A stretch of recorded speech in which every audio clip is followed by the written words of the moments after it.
Alright, that was pre-show. Let's just get him right in. Yeah, sorry about that. Discord was acting up on me. I'll just wait for him to unmute any second now. Uh, Oh, there we go. yeah, like I said, Discord was just being a cuck. Sounds about right. So what's up with you? Old Discord. It's been forever. Yep. It's Yep. been or however many years that old lady from Titanic says that. It's been 8,000 years. Yeah, I'm pretty sure that was the amount. It's been 8,000 years and then I fucked everyone over at the end. The old lady from Titanic woke up and said, "Ah, after 10,000 years, I'm free. Time to conquer Earth." I don't even know where to start because no one's here. No, that's how you. That's how you know. That's why you just gotta say things and You're yeah, right. like I said, I Uh, just gotta say things. I wasn't planning where I was going with that sentence. yeah, me neither. Let's talk about racism. Um, Okay, there's many ways we can go with that. Now let's talk about Nazis. Uh, Which ones? Specifically the ones that Kanye think are pretty cool. Oh, that shit was wild. Oh my That was god, so dude. much fun to follow. I watched a commentary track from a podcast that features a person that apparently you made a take yesterday that you don't like, but I enjoyed listening to the commentary of Alex Jones crapping his pants Mhm. every time Kanye opened his mouth. The- Just, oh.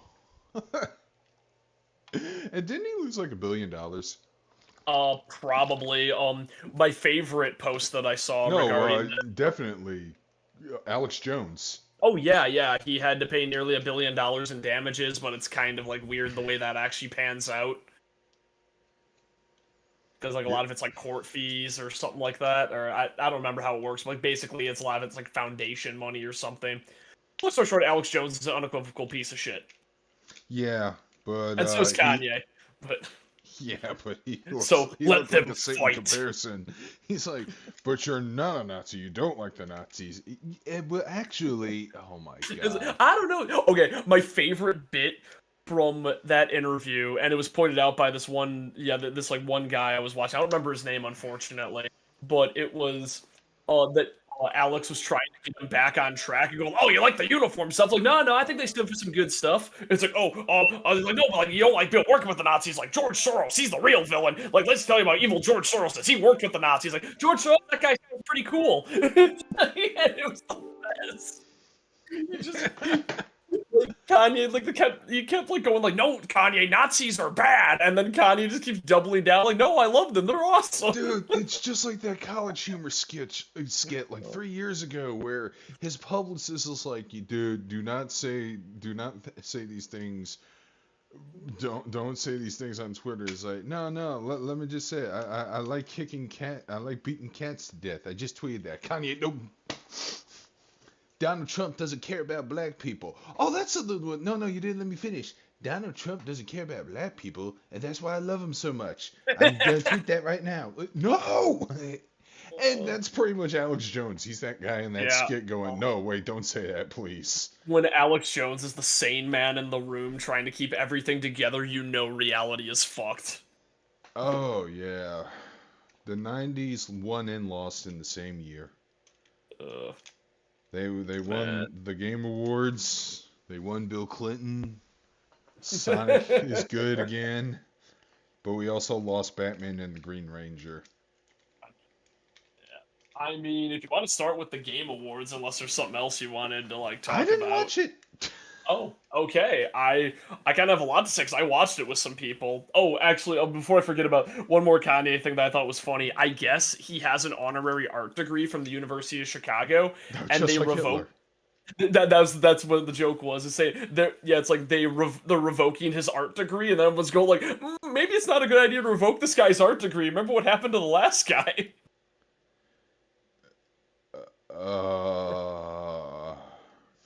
Like, hey, uh. remember when abstract art became a thing after World War II? That's because they were letting everybody in. I mean, the scary part is it is going in that direction because he wants to run for presidency. And here's the thing: have you heard about the dinner Uh, incident? which one didn't? before he went on Alex Jones' stream, him, Milo Yibbidabadoobalis, and Nick Fuentes had dinner with Donald Trump. Oh god, what a nightmare blunt rotation. And they left defeated because Donald Trump told Kanye he shouldn't be president. And while that is probably the smartest thing he said in the past 6 years, my cynical brain is going, no, he would totally get more of a popular vote than Donald Trump, because most of these people who vote don't really care for anything for the politics. They just want to they just want to see crazy. They just want to vote for whatever that isn't a Democrat, and it'll take something funnier. That Yeah, Donald. What I'm trying to say is Donald sees Kanye as a threat. yeah.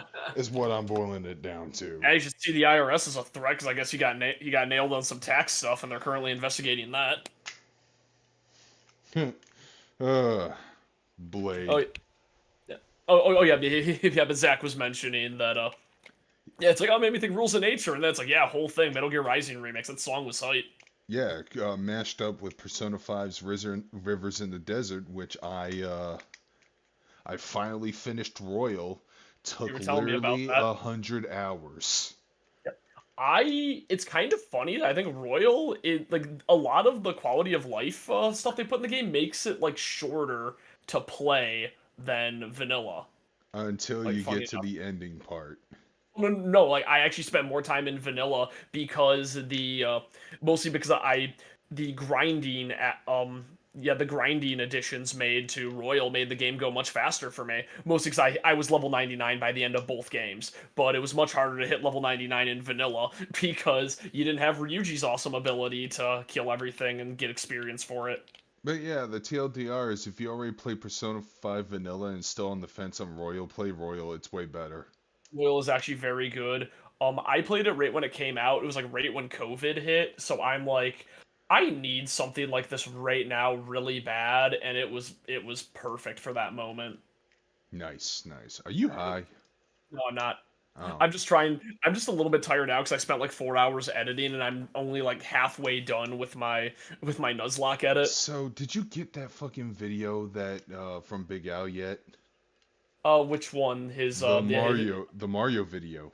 Oh yeah, he did send that to me. I just haven't uploaded that or anything. I should probably do that. Yeah, do that right now so I can watch it tonight while I contemplate which JRPG I should fucking finish in my damn backlog, because I'm about to discuss that soon.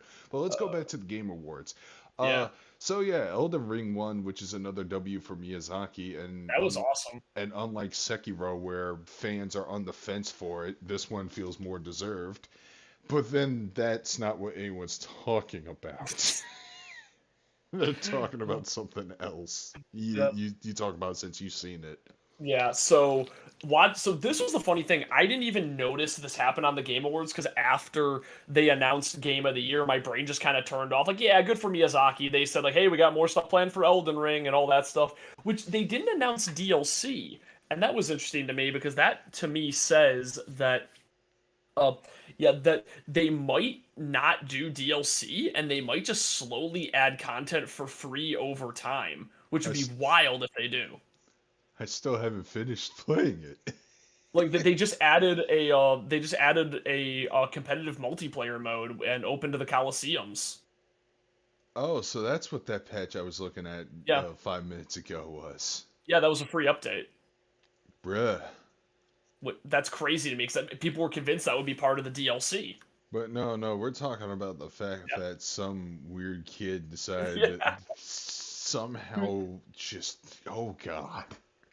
So that was the best part of it, is that they announced the winners, and Miyazaki and his team walked up to accept the award, and some random kid came down the main aisleway and just patted one of them on the back and just kind of stood there, like sort of like kind of fading behind people, like he was trying to blend in an Assassin's Creed game. And like didn't say a single thing. He's just standing there looking awkward and like looking very out of place, because he's a random 15-year-old kid wearing Yeezys and a shitty suit.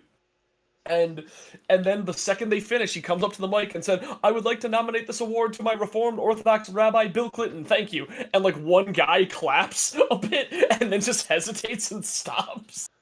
And then it cuts to Jeff going, "Hey, thank you for watching the Game Awards. We'll be back for like the 10th anniversary or something next year. Bye." And they did later find out that that kid, that was wild actually. Jason Schreier got an interview with him because of course he did. Because he has those kinds of connections. Yeah, so he was able to track down the kid, get an interview with him, and he is just this random 15-year-old who has a long history of doing shit like this. Oh, really? Yeah, the most notable thing he did was that he held up a free Hong Kong T-shirt at a NBA game, and then got thrown out. And funny enough, that got him on Infowars. So hey, it all comes back to Alex Jones, I guess. Oh God. So that's where like a weird thing happened where people kept saying he's a Nazi, and because he was on Infowars.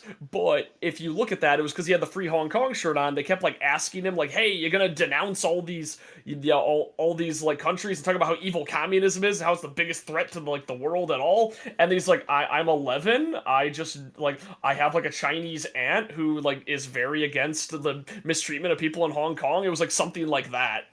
Oh. Yeah, it was the thing where it's like I just saw they were getting mistreated, and I was inspired by the dude by the dude who won the Hearthstone contest who said "Free Hong Kong," and Blizzard cut his mic and took his prize money away. Is basically like what I was seeing from it. So like, yeah, the kid just generally just likes to do dumb shit for attention. His parents apparently are very bad at watching him.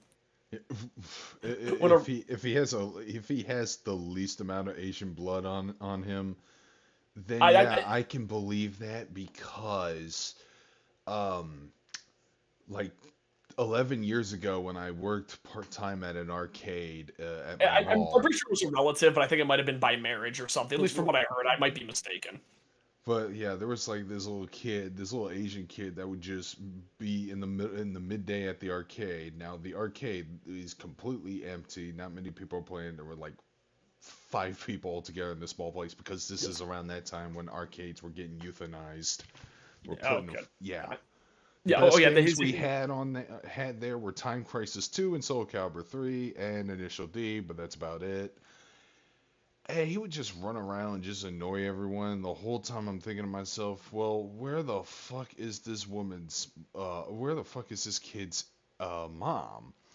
And some people probably think, well, maybe he's just there to play the games. He's not playing the fucking games. The fucking mother didn't even give him a $5 bill with some tokens to play games or nothing. He's just running around being a shithead. And all I could think of, man, this kid is so easy to kidnap. He is so fucked. And it would be the mother's fault. I'm sorry, it would be. That kind of reminds me of that. He's not Asian. He actually is Jewish. Oh no, he is. He is. That's what I was getting to. Is that actually of his real? I don't know. I need to watch the like Jason Schreier interview or see like a live interview with him because I think that accent might be put on. But when Jason Schreier interviewed him, he did understand Hebrew and then pretended that he didn't. So it's like I don't know what this kid is doing, but he is Jewish. I remember hearing somewhere the reason he held up the Hong Kong shirt was because he did have like a Chinese relative, but I might be mistaken in that, so I'm not sure. So about an hour before I started streaming, one of my favorite consistent contributors to YouTube has finally made a video again.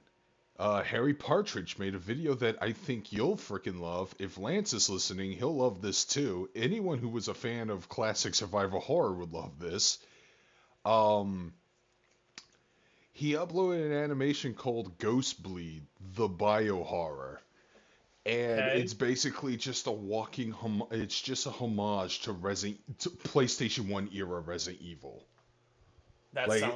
It's animated in low poly, low resolution models. It opens with cheesy FMV with bad special effects and all that. It closes the same way. The acting is purposely bad with bad lines of dialogue and all that shit. It's really fucking funny. Okay, I might have to watch that. It even has load times complete with the PlayStation making that whirring noise. Remember when computers made noises when they loaded? Yeah. I did see this one meme recently that was like the soy face crying. It's like, no, my computer's making 0.1 decibels, and then it shows like the Chad face on an old Windows 95 going, it's thinking.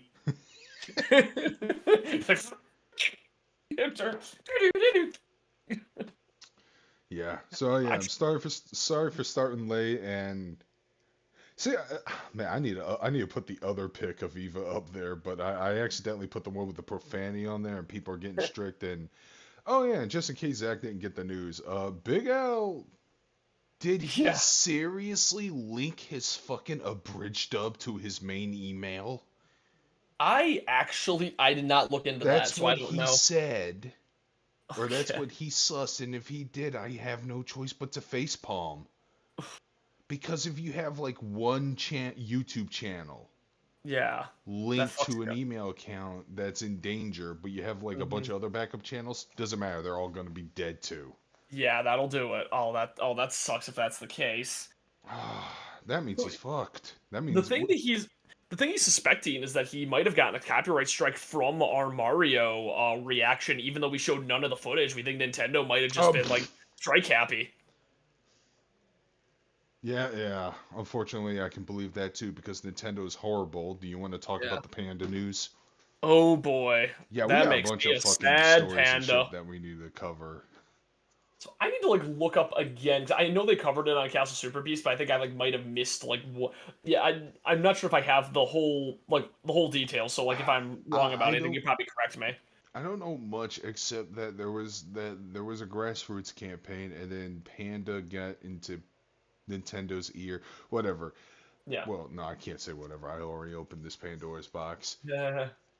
I'm probably gonna get somebody in the chat correcting me on this, but Yeah.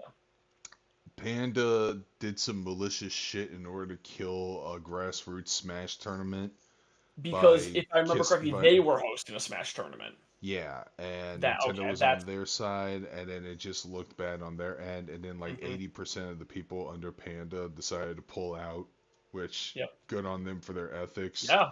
Hell yeah. and Smash Stinky. Yep.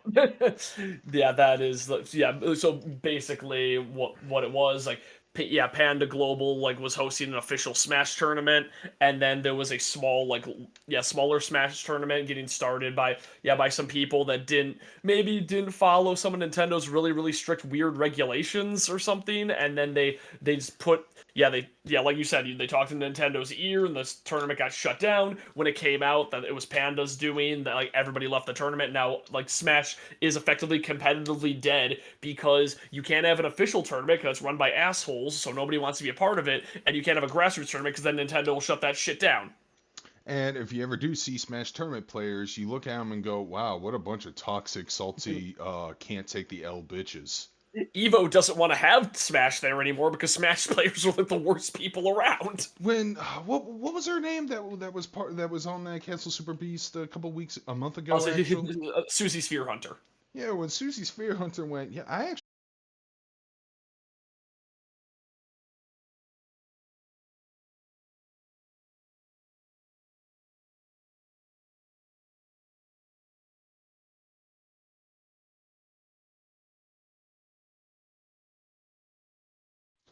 Okay, I think we're back.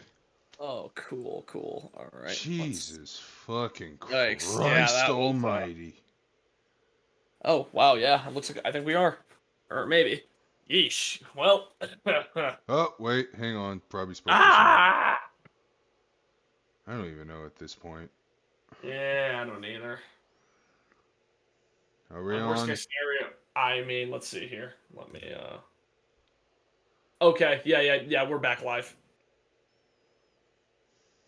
Should really Oh have like an wow, yeah. It looks animation like of a I think we dancing are, asshole. or maybe. Yeesh. Well. Oh, oh, Like oh, wait, hang on. like a Probably like spoke. a donkey or a literal asshole. Donkey. I don't know, some GIF that will help better represent that we're on. All Just right, we're yeah, just back on the. God damn it! If this happens again, I'm just gonna native stream Elden Ring. that. Fair enough. Okay, so we were talking about Smash players and how Yeah, we're talking fucking about Smash stinky, Bros. stinky, Players. smelly they are. Yeah, which not much else needs to be said. They stinky, farty, smelly, and they're so nasty that someone brought a dead crab to an event and nobody even noticed that the person was carrying a dead crab until they threw it on stage.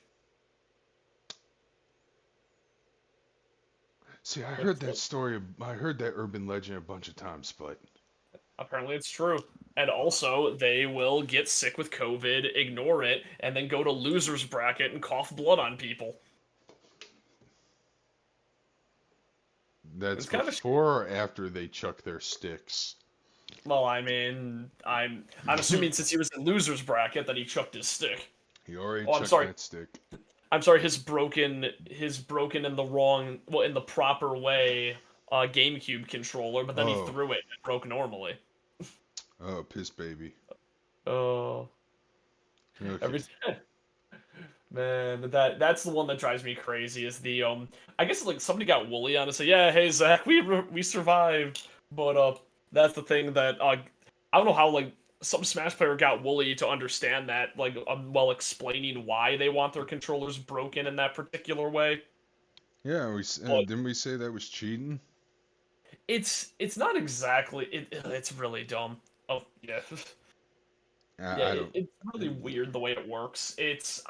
My idea in general is that if your controller gives you an unfair advantage and does things that you're not really meant to do in the game, then it's probably cheating. It's like kind of like how hitboxes, if you use them a certain way, you can put like macros on there so you can fire out a sonic boom without holding back as long as everyone else would. I don't know. OBS just glitched out on me. Like it cut off the stream. It wasn't even really the rest of my internet this time. It was strictly an OBS problem.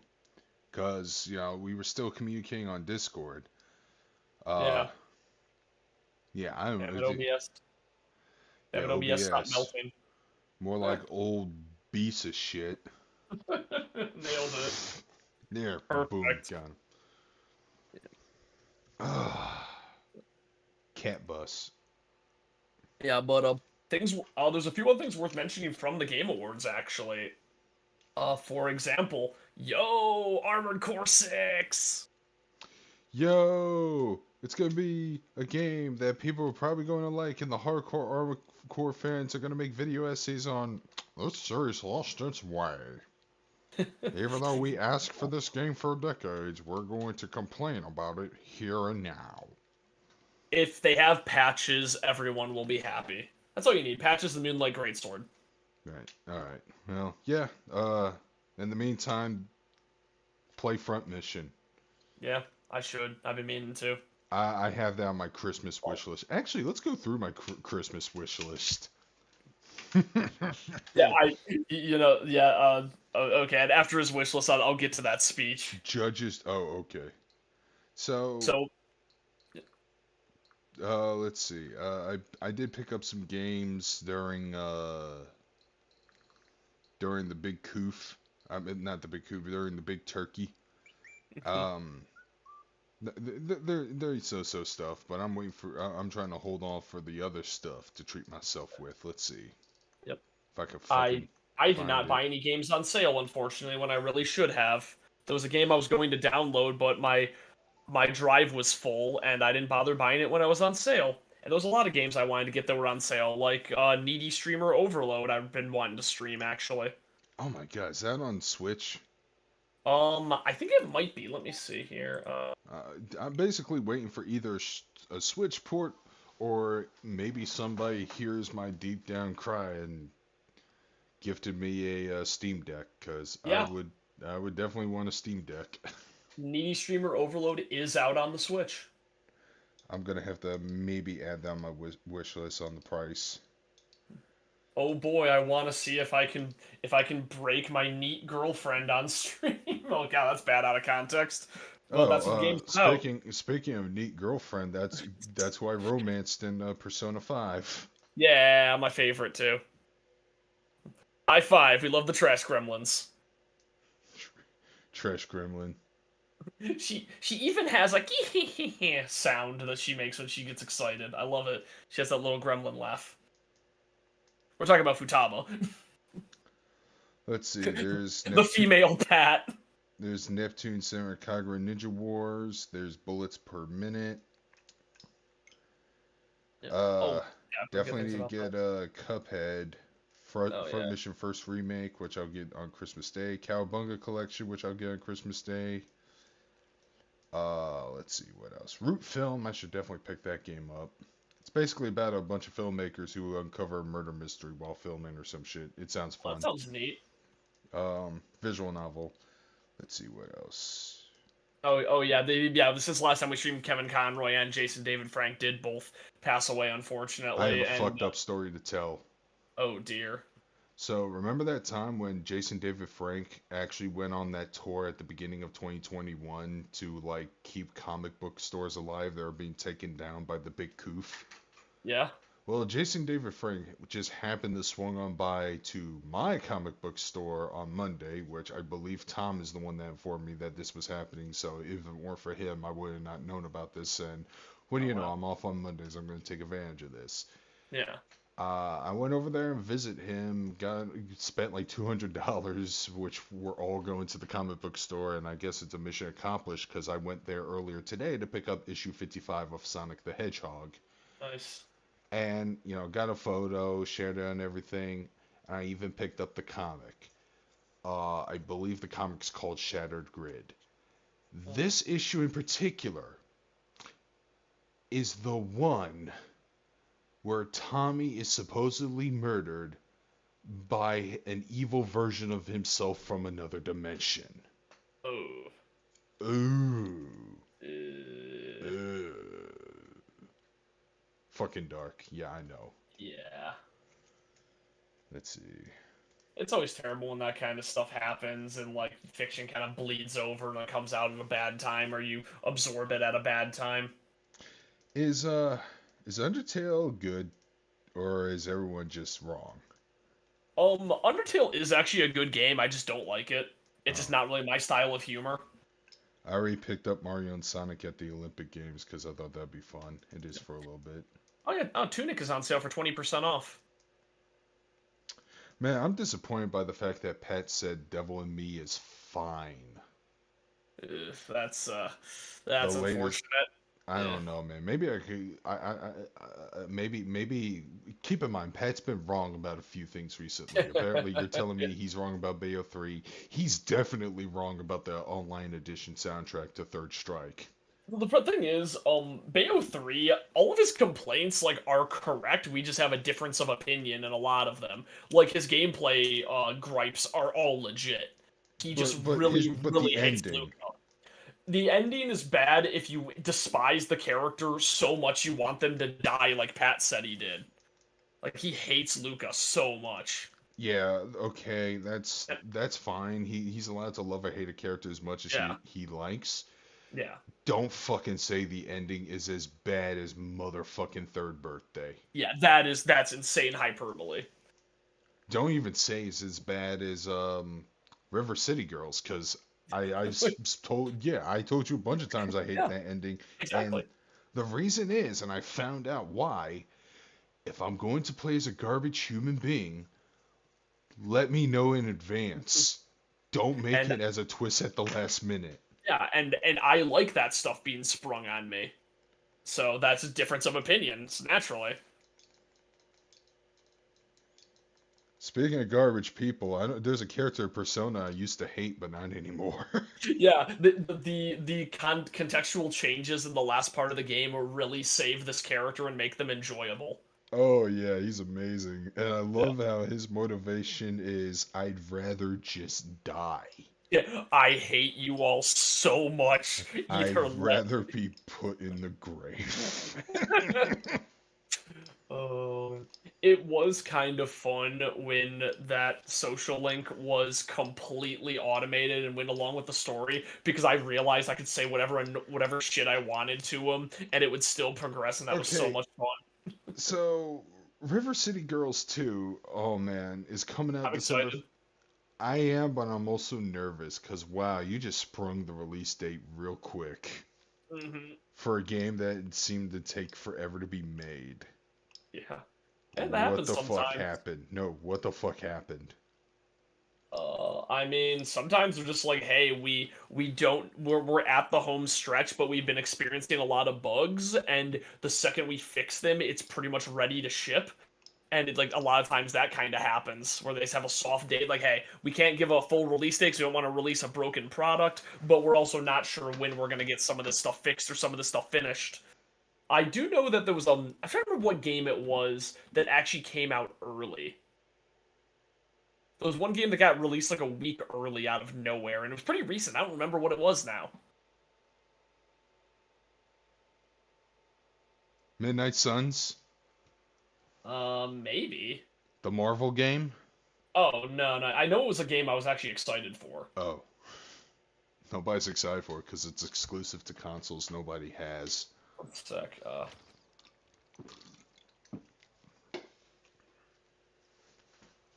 Shit, I kind of want to play Soul Hackers 2, but the gameplay sucks. It's a shame because everything else is so good. Well, I think the gameplay's fine. I think the dungeons suck. Yeah, that's what I meant specifically. Yeah. I want to play SNT 5, but the characters suck. And I by enjoyed characters, SNT I mean like the high school shit. Oh yeah, it's a good thing you barely have to deal with them. They're like not part of the story like at all. Good. I'd rather deal with my waifu demons. The one I actually really like is that I just keep calling him like Zitty Ryuji, but that blonde kid I actually think has a really interesting arc. Should I get back to Ease 8? Oh yeah, Ease 9 is something I need to... I don't fucking care. Leave me alone, Chrome. Yeah, Carnage, I unfortunately never really followed G.I. Joe or Transformers, so I'm not so you're not excited for Transformers Beast Wars? Not really. From the guy who wrote Obi-Wan? See, this is what brings my hype down to a few notches. Now, if the movie's good, then we all know the reason why Obi-Wan sucked is because it's all Disney. Yeah. Sucks and it has similar problems Obi-Wan has, then we know where the real problems lie. Kinda like but that being said, that trailer did look good. Kinda like how Knives Out is a fantastic movie, and then The Last Jedi is bad because Disney intervention. No. No, it wasn't. Not that time. You know, I'm just being an asshole because I knew it would upset you. God damn it. But I did like Knives Out a lot, and I am excited for Glass Onion. Although I guess it came out in theaters, and then because it's like a Netflix thing too, it got moved out of theaters really quickly, and theaters were upset because it was actually doing pretty well, and they don't really have any movies that get people to theaters anymore. Man. Nobody wants to go see... I haven't seen a movie in a theater since Multiverse of Madness. And that's a shit note to end on. The last movie I saw was One Piece Red, and the movie was fantastic, and I like it a lot, but watching that in theaters was miserable because I hate One Piece fans. Would you even want to get laid there? No. No, you don't. No, definitely not. God. I remember I did see Jonah Hex in theaters with like a date, and we ignored that movie and we're just making out like heavy petting the whole time. Like nobody gave a shit about that movie or cared that we were basically like having dry sex in the seats. Well, yeah. Why'd you even choose that movie of all things? Because we wanted to just make out in the seats, and we wanted to go to a movie nobody would be at, but there was people there, but we just didn't care. Okay, that'd be funny. I don't know. So yeah, I have a lot of JRPGs. I don't know which one to get back to. Yeah, I should just flip a coin. I mean, hey, I can't even do that. There's too many. Well, hey, we got all the D&D dice. Oh yeah, The Whale because Brendan Fraser. Man, I don't want to see that movie because I don't want to see. It sucks that Brendan Fraser put on that much weight in real life. It sucks even harder that there's a movie about him that's even fatter. Like, have you at least seen trailers of The Whale? I think I have. One sec. I'll look at this really quick. It's basically Brendan Fraser trying to Yeah, trying to be old connect with fat his guy. daughter, but he's like a 600-pound fat bastard. Yeah. The way the film was lit made it look like a horror film, though. I didn't know, That, so I didn't know it was supposed to be like an emotional drama, hmm. or at least that's how the trailer looked. There are those movies where like I never know how to feel about that because I think it's really impressive when actors can like actually go through like a crazy like body modification thing. No, he's Like probably wearing a fat suit. yeah, no, I mean that's the thing. I think he did gain some weight, but I think a lot of it's a fat suit. No, he was already overweight before he got into that role, though. Like, it's Yeah. like goddamn Mike Stacklasa had to make that fucking joke during their half of the bag on Red Letter Media. You know, you could hire Brendan Fraser. He could work for scale. He'll work for scale, Jay, because he could break the scale. Yeah, that's what he said. That's mean. Aw. This is the. Well, I was looking up like what movies are like at the theater near me. I mean, I think, is Violent Night any good? It's Kurt Russell as Santa Claus I've murdering actually heard people. I've actually heard Violent Night's pretty good. Although I heard it from that friend who likes every movie ever, so who Uh, knows? That friend's like, might, "Oh, this movie was good. This movie was good." I just might sit down and watch Christmas Vacation 3 times in a row. Hell yeah. Yo, I'll probably want to rewatch Krampus this year. And then I'll watch the Garfield Christmas special in the background because that's free on YouTube. Fuck yeah. Yeah, there's like Hopefully. Top Gun Maverick is still playing in theaters. Dude, the Blu-rays already came out. That's weird. Yeah. Okay, Speaking I'm of looking Top at this. Gun, I suck at Ace Combat. I bought that game last year and I was like, you know, I haven't touched this game after the tutorial. I should go back to it.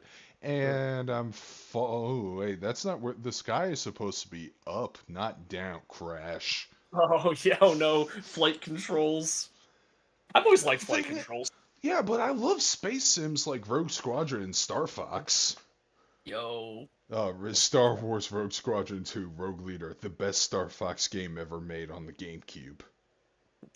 My thoughts on Wakanda Forever not doing as well as the first one. I mean, the first Black Panther was mid, and it had a Yeah, great villain, and then every and then that Marvel, villain died. yeah, and then every Marvel property has been like really bad, like all in a Post row, and I've Endgame. lost interest. Yeah. So it's like it's gonna take me a lot. Like I was banking on Love and Thunder to be a slam dunk, but it wasn't. And if Guardians 3 is bad, like there's no salvaging the Marvel universe at that point. I Although I guess they have a new CEO who's saying, "Please stop making shitty Marvel movies. You're ruining our brand, and stop making bad Star Wars. You're ruining the thing we bought." You know who's in charge of trying to run those DC films now? James Gunn, right? Yeah, like why would he even care about Guardians 3 at this point? That movie is probably Yeah, just him farting it out and then be like, "Okay, I need to go and fix this shit now." probably. Like, I I don't kind of even know if he's gonna pull it off. I mean, I heard he already killed Wonder Woman 3, which not surprising. Have you seen Wonder Woman 2? Wonder Woman 2 was pretty bad. Oh Wonder boy. Woman 1 wasn't even that great in my opinion. No, the people are saying it's good because well, the films before it were terrible. But yeah, Exactly. In comparison to the other films, yeah, it's great, but like the villains were hammier than Joker. Not Joker. The villains were literally hammier than Two-Face and Riddler from Batman Forever, for one thing. but they're Uh, fantastic, so and the third act, you know, the whole message of, hey, maybe there's more to conflict than killing a really big bad guy. And then the third act ends with Wonder Woman killing a really big bad guy, ending the conflict.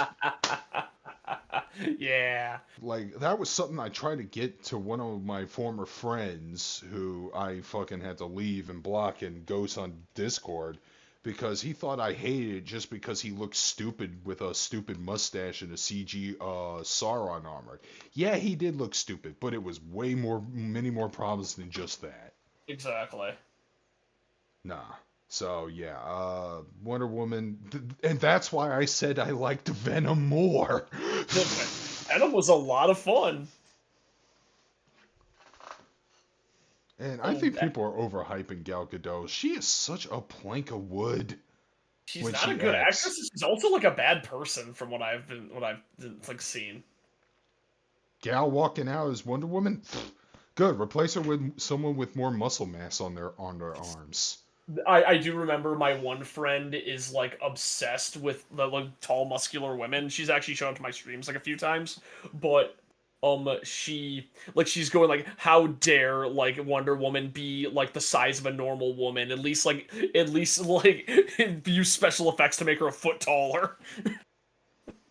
At that point, she just be Big Barda. Hell Remember yeah, Big just do Barda? that. Yeah. Oh They man, should just no, bring her in. that'd be awesome. Dude, I'm No, telling they're you, man, cowards. we need to make a campaign to let James Gunn know that there is an actual DC Comics supervillain named Snowflame Yes. who's powered by cocaine. I don't care where he is in the DC universe. He could be a Batman villain, he could be a Peacemaker villain. I want to be a I Flash want villain, that too. I want Snowflame to be in the DC but universe. Snowflame in Peacemaker would be absolutely the best decision. I mean, they already name dropped Matter Eater Lad and Batmite. I love Matt. I'm pretty sure that James Gunn knows about Snowflame, but at the off chance that he doesn't, we need to tell him about We need to Snowflame. remind him. Yeah, that's my favorite thing about comics is pulling in all of the weird. Wait, Henry Cavill walked out as Superman again? What the hell? Wait, he did. He walked out again? Okay, let me check. Let me check and see if this is real. I know he walked out as Geralt of Rivia, which, by the way, I'm Yeah. in support of because fuck those people. I may not be Yeah. the longest term Witcher fan, but that guy was banking in on he loved those games, he loves those books, he loved that character, and he was the only good thing about The Witcher, by the way, because Yeah, of no. it. Yeah, DC. Nope, there is absolutely no. Yep, well, wherever you got that information, it's completely wrong, Carnage. There is no references to him walking out. Walking out at any point. Now him coming back as Superman, which Yeah, they already that's did. the recent thing. Yeah. Justice League proves that he could still do a really good Superman under the right writing. So as long as he's being like a symbol of hope, we're good. Yeah. Yeah, I keep seeing people sharing the Lobo story, but that sounds like insane. Yeah, I heard about that too. Like, hey, I think Jason Momoa would make a better Lobo, but he makes a good Aquaman already, and people like him as Aquaman. Why would you, instead of just maybe pushing him to be in like better movies, why would you just start at square one and make him play a character that very few people actually know about? Maybe they can't find anyone better to play Lobo. Just fucking have him play both Lobo and Aquaman. I mean, that would be funny. I'd be in support of that, you know. That feels like it would I, be I, like in line with the character too. I can suspend my disbelief that a couple characters can be played by one actor. Yeah. If hey, they do it right. I mean, hey, Ryan, you have like Ryan Reynolds name dropping the fact that he was Green Lantern every once in a while, and also he was like both versions of Deadpool, the shitty one and the good one. Dude, like that would be awesome if Ryan Reynolds does come back as Green Lantern, but not as Hal Jordan, as Guy Gardner. I think he'd make a better Gardner than he would a Jordan. Yeah, he definitely would. Hal Jordan, the boringest man to ever live. Yeah. Remember when he was so boring they turned him into a psychopathic supervillain? I love and have him kill Parallax. the entire Corps. Good old Parallax. You know, See, that image of him wearing all the rings is like my favorite image. Dude, I don't read comics, but I always love comic book trivia. Like everything in and around comics. It's same thing with wrestling. It's like I don't watch wrestling, but god damn it, the wrestling news has been more exciting than the shows themselves. That's why I listen to Cornette all the time, as well as a morning news show. But comic books has always been like that. But now I'm reading Sonic now, so something happened there. But boy, learning about Hal Jordan and the cultural impact of that insanity was just amazing. Oh, it's so good. I'm just trying to find that image of him as Parallax wearing all the rings. Yeah, I know which one you're talking about. Such a good image. Anyways, what's a game I could play? Yeah. I have a lot of games. Hey, Yeah, like, hey, Elden Ring won Game of the Year. Woo! We talked about we talked about Armored Core. Oh yeah, Bayonetta Origins is coming out. That's weird. Oh, it's gonna double down on the Luca thing. Got it. Well, no, I mean it's before she met Luca. I mean, well, still. Yeah. I mean, what Uh, if? oh wait, the Guardians of the Galaxy Holiday Special's out. Well, I didn't see it. I don't have Disney I, I Plus. haven't I haven't seen it either, and I have Disney Plus. I've been busy all weekend, and when I got home today, I spent all day editing, and I'm aiming to have my Nuzlocke part 2 out by tomorrow, but I'm not sure. I'm gonna probably start streaming again on Tuesday. God damn! I wish I can join you just at least for the Snoot game stream. I will download Snoot Game at some point, and hey, I might as well have a special stream at some and any day you can join in so we can play Snoot Game. I'm just trying to find a Watch me get the game. bad ending. I can't play Elden Ring because that's not chill unless I go through bitch easy levels. I mean, I tend to chill with games like Elden Ring, so No, you don't. You think I've you're chill, but I bet you if I watch one of your streams, you'll be like, oh yeah, let's talk about it. Damn it, fuck. Okay, and you know what? Admittedly, that stream where I got way too drunk to properly beat Ornstein and Smo in Dark Souls was the time where I was actually like, oh no, I'm actually raging for the first time on stream ever. I play Disco Elysium, but that requires a lot of focus and talking. It does. It does. Oh, man, that's a game we need to like play together. Kingdoms of Amalur: Re-Reckoning. I wonder if they fixed that glitch. The game I love playing with people, but I can never get anywhere is Divinity: Original Sin 2. Dude, that's with me with that game. And that's with me with almost every CRP fucking G. That game is so easy to make a bad build and like it becomes impossible. Oh man, I have an opposite problem. I'm doing just fine because I'm playing on bitch easy difficulty but the beginning of the game is so weird and long, and there's so many various things you do. Like I just have this obsession to start all over every time with a different character or a different setup. It's like, hey, what if I just lone wolf this shit? What if I? And believe it or not, I've been wanting to do a Divinity Original Sin 2 get together because that one's up to 4 players. Yeah, but it kind of is chaotic because of that.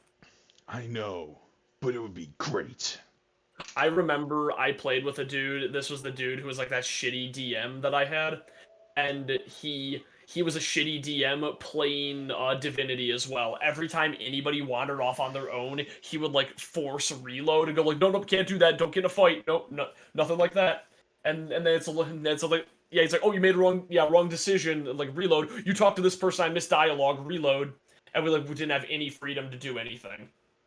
Yeah, he sounds like a scumbag. See, I'd rather the opposite experience. I'd rather like check up on my partners, and then all of a sudden, I'm sitting in a cave full of blood and death, and I go, "What did you do?" No time to explain. We need to get out of here. Which, by the way, I did a playthrough with Magus, and I used one of the preset builds. Oh shit, that's loud. Oh, damn. I used one of the preload builds, and it's this mage woman who's like possessed by some dark entity or something. Oh yeah, that's And I was talking to her. I was talking to the refugees in the cave, and I lost control and ended up killing everyone. Yeah, she is a weird character to play. Cause she's got a weird demon living inside her. Okay, when was the last time I played this game? Wow, wow, over a year ago. Wow. Before I forget, the Game Awards is notable for actually setting a weird world record. Oh yeah?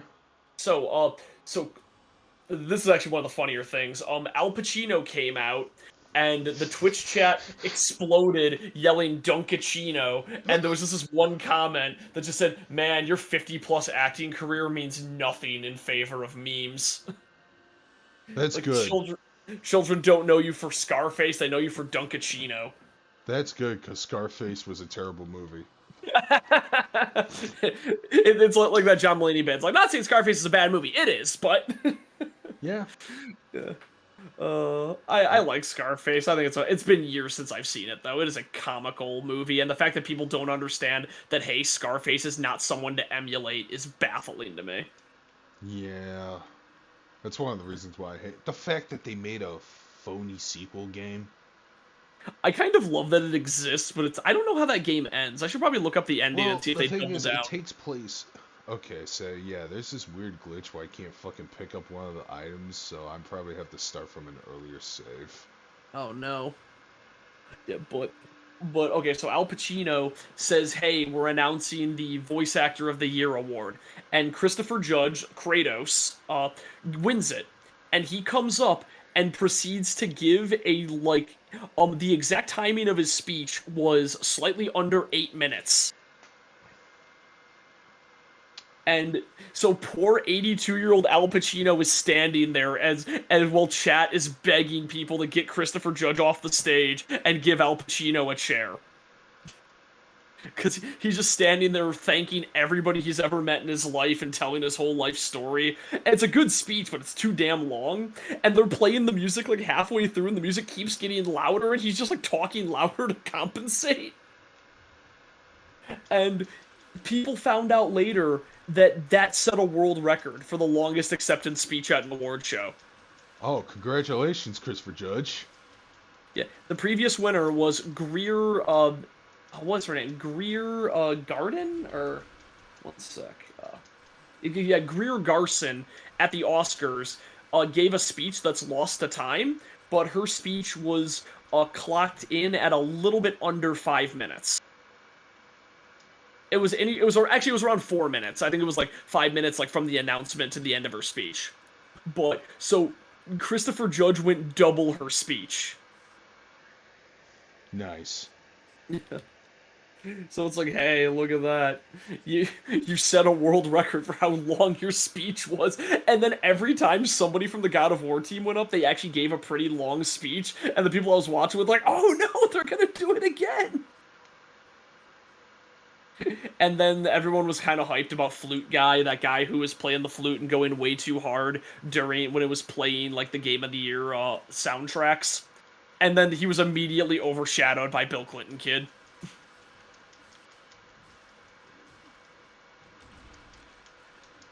I forgot how to heal in this game. I mean, I don't Carnage. I don't think you should be disappointed that Ragnarok didn't win. The fact that Elden Ring won is a testament to like good game design triumphing over game design by committee. Because Ragnarok is like the most safely made, like we're doing everything by the book game. It has to be like this. And that is what the issue people have been having with it, is that the game backseats you like crazy and is designed to appeal to Darkside Phil. And that's not an exaggeration. Sony Santa Monica did a presentation where they showed a clip of Darkside Phil playing God of War and explaining how everything they did was to make sure people like him played the game right. And apparently he doesn't even play the game right and has been fucking up the whole time in Ragnarok. So the backseating isn't even strong enough to make him good at games. And yeah, the backseating is really annoying. Oh, you're on fire. You're burning. It'll pass. It'll pass. You're on fire, brother. It'll pass. I showed you that clip of that streamer playing who was trying to fight that dragon, and every time he did anything, somebody told him what to do. It's like, parry a little earlier! No, block him! Now go in for the kill! It's like, watch out, Kratos! Dude. It's like, he's just screaming. Yeah, that would have caused me to rage like a Smash player at that point, because, like, I have a friend, and he's a really cool dude, but motherfucker can backseat like there's no tomorrow, and it annoys me all the time. Yeah, it's In fact, I've been showing a lot of restraint on like VTubers streaming Sonic Frontiers because at the beginning of the game they're really not knowing what to do, and I'm like, just they'll find it eventually. Guru will find the little totem, do the cyberspace mission. Yep. Just trying to be patient there, because I can understand the frustration when you play a game that you think is pretty easy or you're skilled at, and someone else does it, but they do it shit, or they miss a cool thing, or whatever the fuck. Yeah.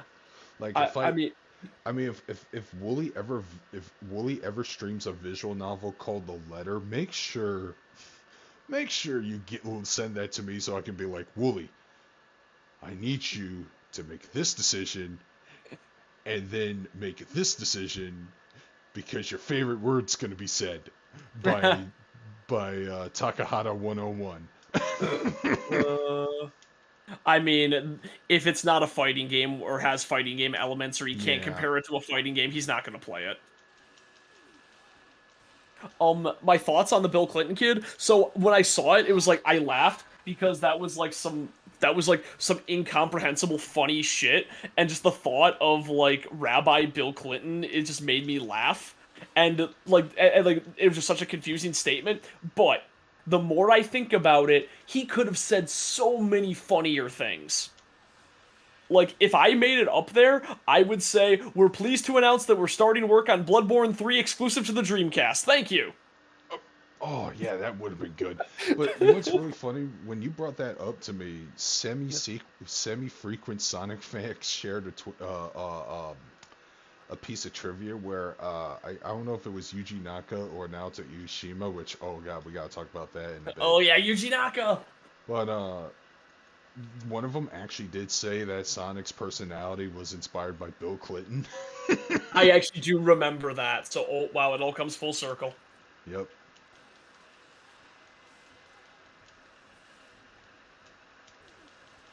Oh, man. Yeah, everybody's wondering. I'm playing Kingdoms of Amalur Re-Reckoning. What was this one? There was this one thing I was talking to Al about, and it was like absolutely wild, and I'm trying to remember what it is now. But yeah, Yuji Naka got arrested again for the same charges. Yep. Oh man, I can't wait for Yuji Naka arrested 3 in Knuckles. I can't wait to see all of Yuji Naka's prison tats. Yeah, fucking more insider tracing over Square Enix games. Like, what are you, stupid? Oh, okay, yeah, that's what it was. There was this amazing thread on, there was this amazing thread on the Two Best Friends subreddit, which, I recommend the Two Best Friends subreddit, because they've just devolved into, like, being a group of people who have very similar interests, like, all talking about dumb bullshit that they would find interesting. And, like, they just kind of know each other's interests well. So there was this one thread that was just saying, like what are dumb facts that sound like lies? And the one I sent to Al was one of the girls from Idolmaster's canonically taller than Kenshiro. I wish. That's my problem with idols. They're way too petite. Yeah, well, no, there's a character in Idolmaster, and the gag is that she's just like, so in Idolmaster, you get cards based on, like, the girls, like, higher level is, like, them later in their career, like, if they become a superstar, and, the gag with her is that because it's her as she gets older, she gets taller each time, so her final height is, like, 6'2". Oh, by the way, I gotta warn Al about the Beatus. Oh. Because Wooly got it. Oh yeah. I chose to lose weight to avoid it. Yeah, I'm worried about it too. But no, things Aren't from that you, that thread. Skinny though? Yeah, but I'm always worried about that kind of stuff because I have a history of stuff like that in my family. Oh. See, my dad didn't get it until late in his life, and that's when he decided to turn shit around, lose weight. But yeah. I'm trying to get it beforehand. Yeah, but no. So I guess one of the moose's natural predators is the orca whale, because moose can dive up to 30 feet and get attacked by orcas when they do. And the best one that I heard is that Star Trek Voyager is directly responsible for Barack Obama.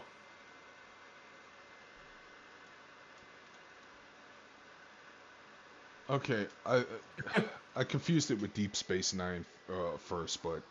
No. So, what happened is that the actress who played Seven of Nine was married to an investment banker, and she divorced him.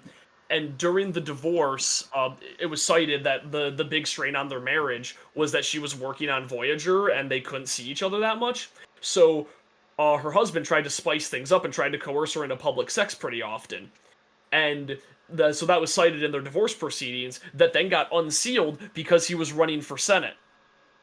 And then after that came out, he pulled away, and he was like a shoo-in to win. So then a young, inexperienced politician named Barack Obama won, and the rest is history. Oh.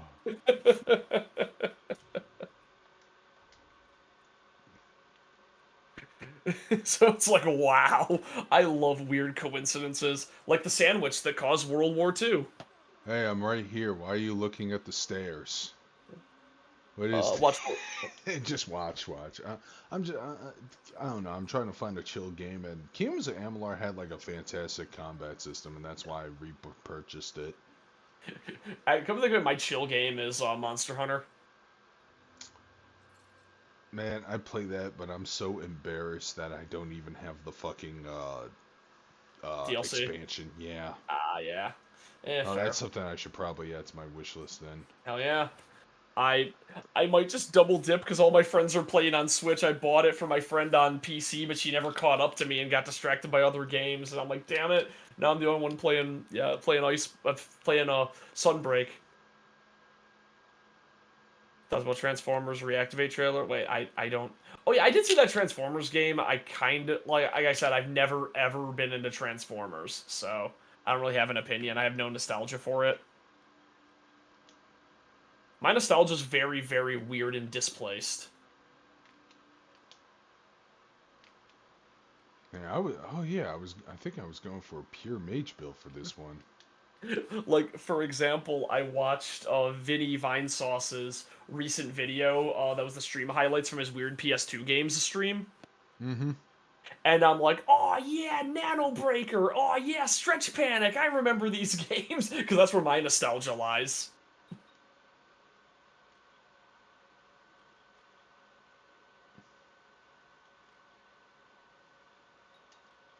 Yeah, I can't believe Stretch Panic was made by Treasure. Do you remember Stretch Panic? Stretch Panic. Wait.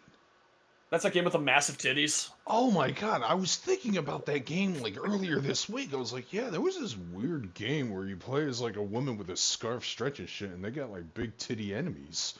X-Play reviewed it. Yep, that's why I remember a lot of it. And I remember my friend actually had it, and we played it at his house, going like, "This game is wild. How does this exist? I'm like 12." When did Stretch Panic come out? One sec. So I remember he told me about Stretch Panic. I thought he was lying. Because I'm like, I don't believe you that there's a game where girls fly around with big helicopter tits.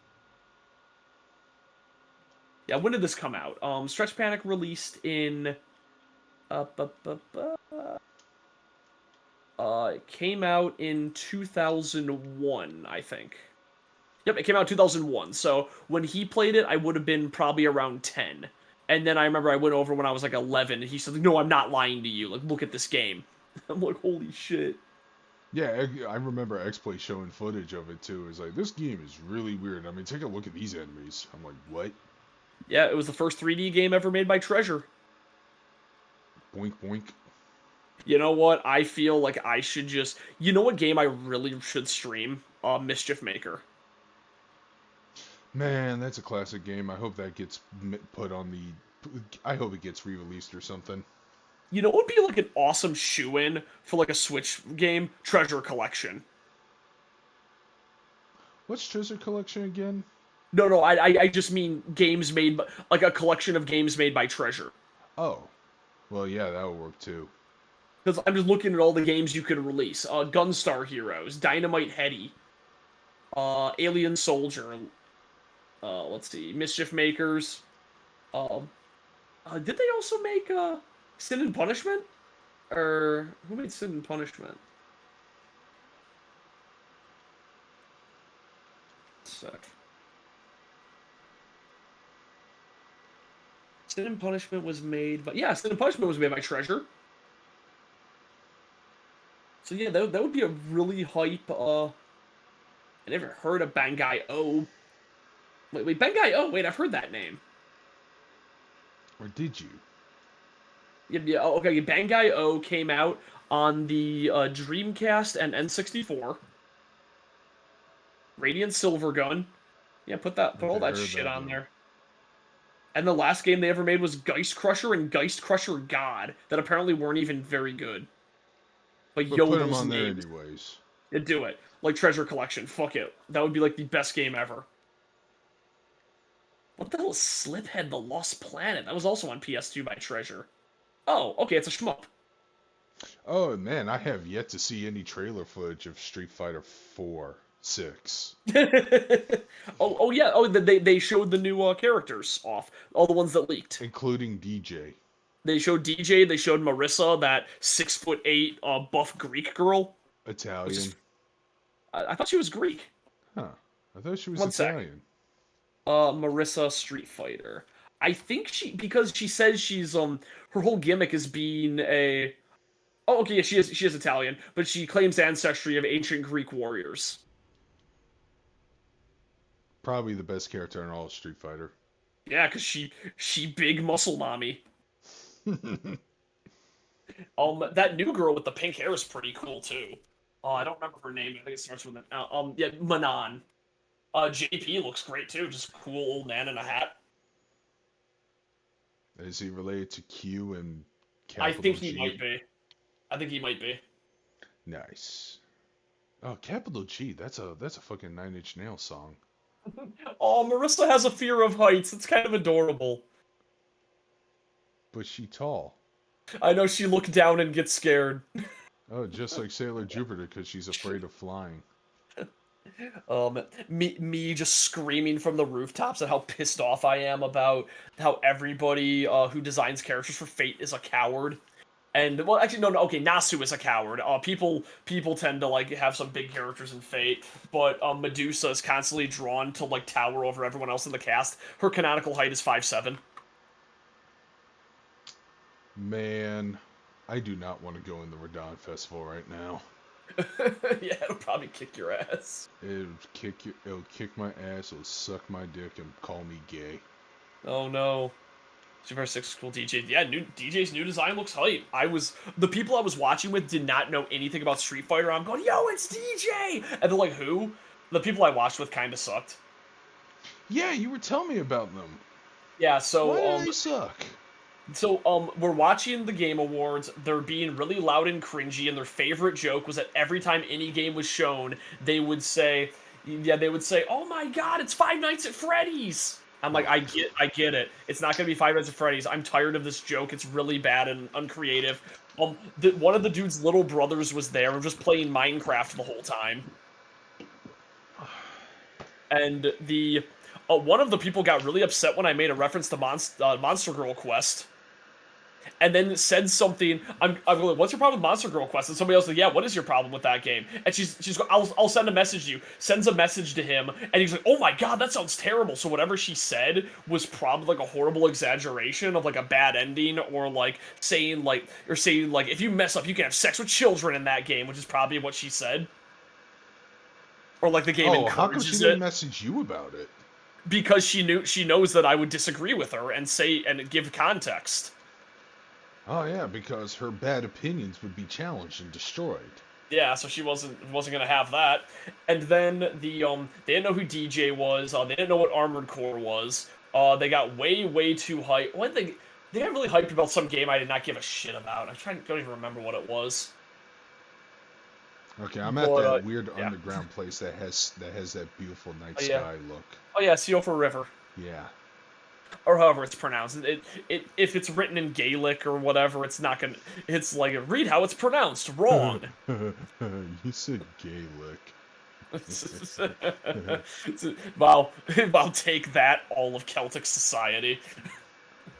How will they ever recover from this? I had to go Beavis and Butthead brained over it. Yep. Beavis, I'm firing you. Ow, cut it out! He's running him over with the scooter. If you survive this, I'm gonna let you know you're so fired. Oh, and every time there was a musical performance, he would go, "This is boring, I'm cutting away," and then he put on a YouTube poop.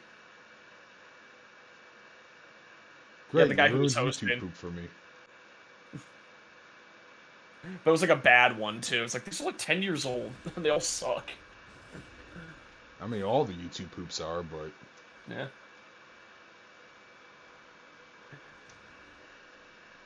Yeah, so that was my time watching the Game Awards, but we did get to look at as it went on, and after like a few of the cringe lords left because it was their bedtime, things got a lot better. Ow. Well, I'm dead. Just like Elden Ring. Sailor Jupiter used the same fighting style as Bruce Lee? same fighting stance. That's cool. I can see that. Yep. Oh yeah. Yeah, that transient moonlight.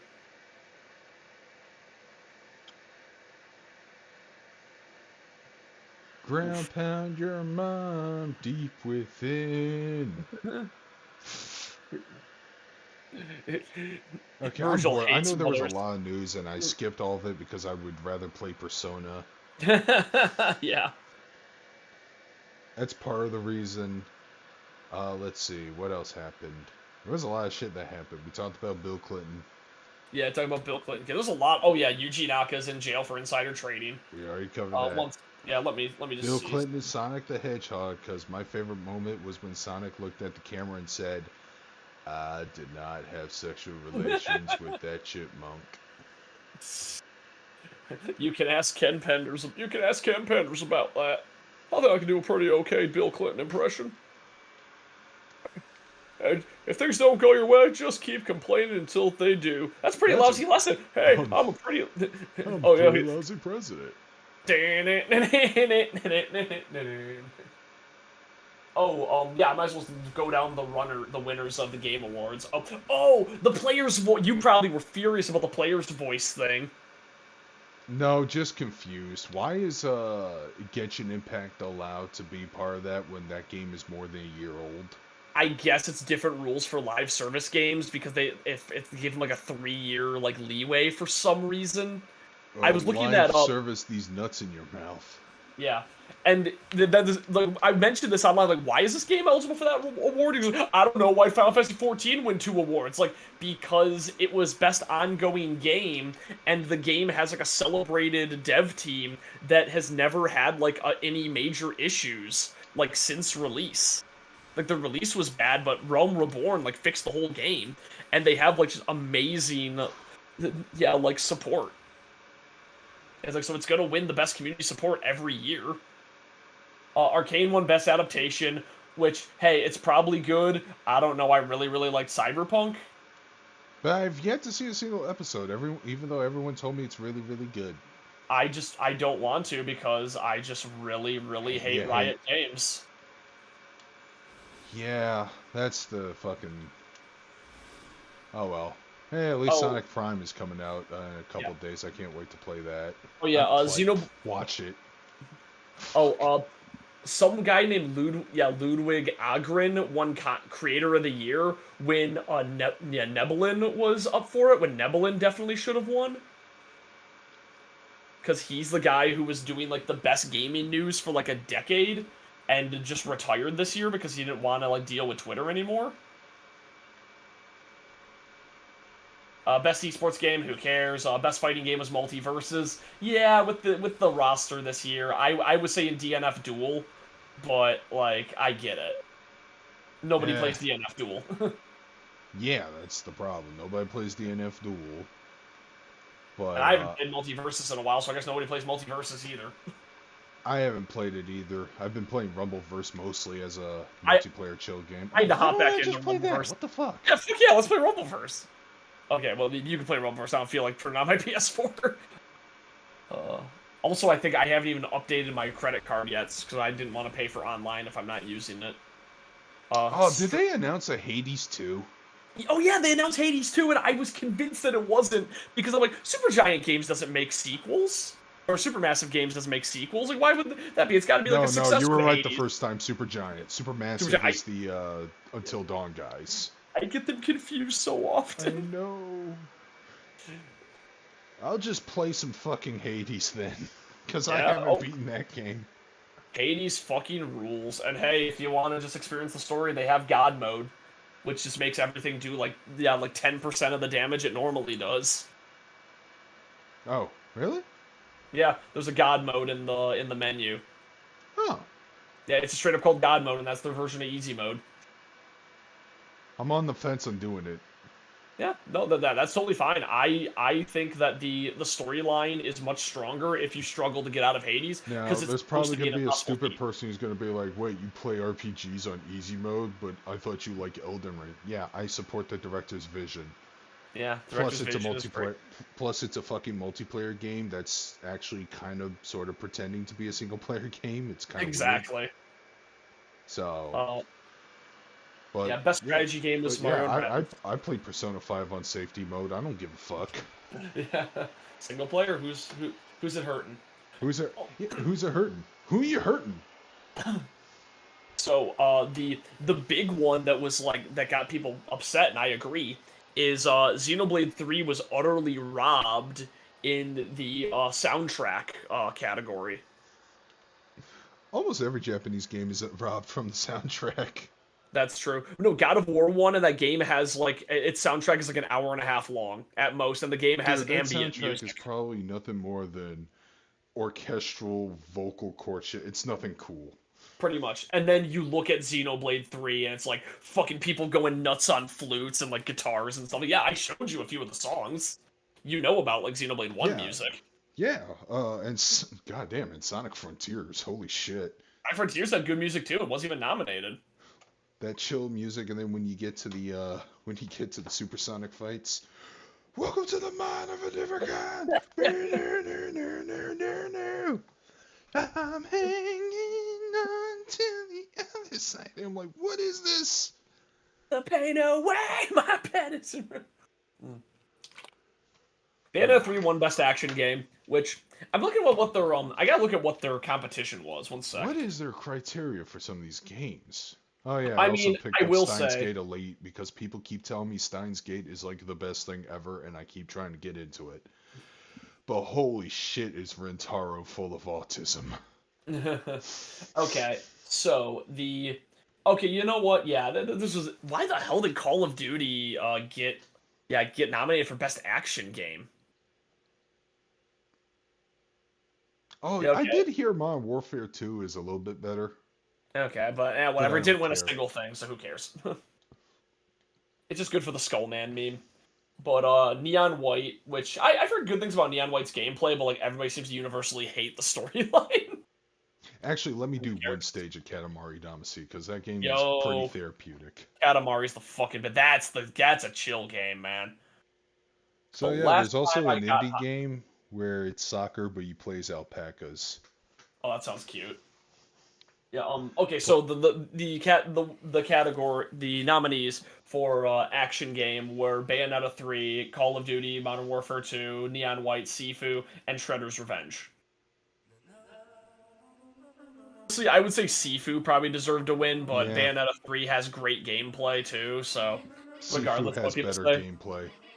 I can imagine that. But I do want to replay through Bayonetta 3 and like unlock everything because I And missed like Shredder's- 3 different Oh, weapons. you want to talk about best soundtrack?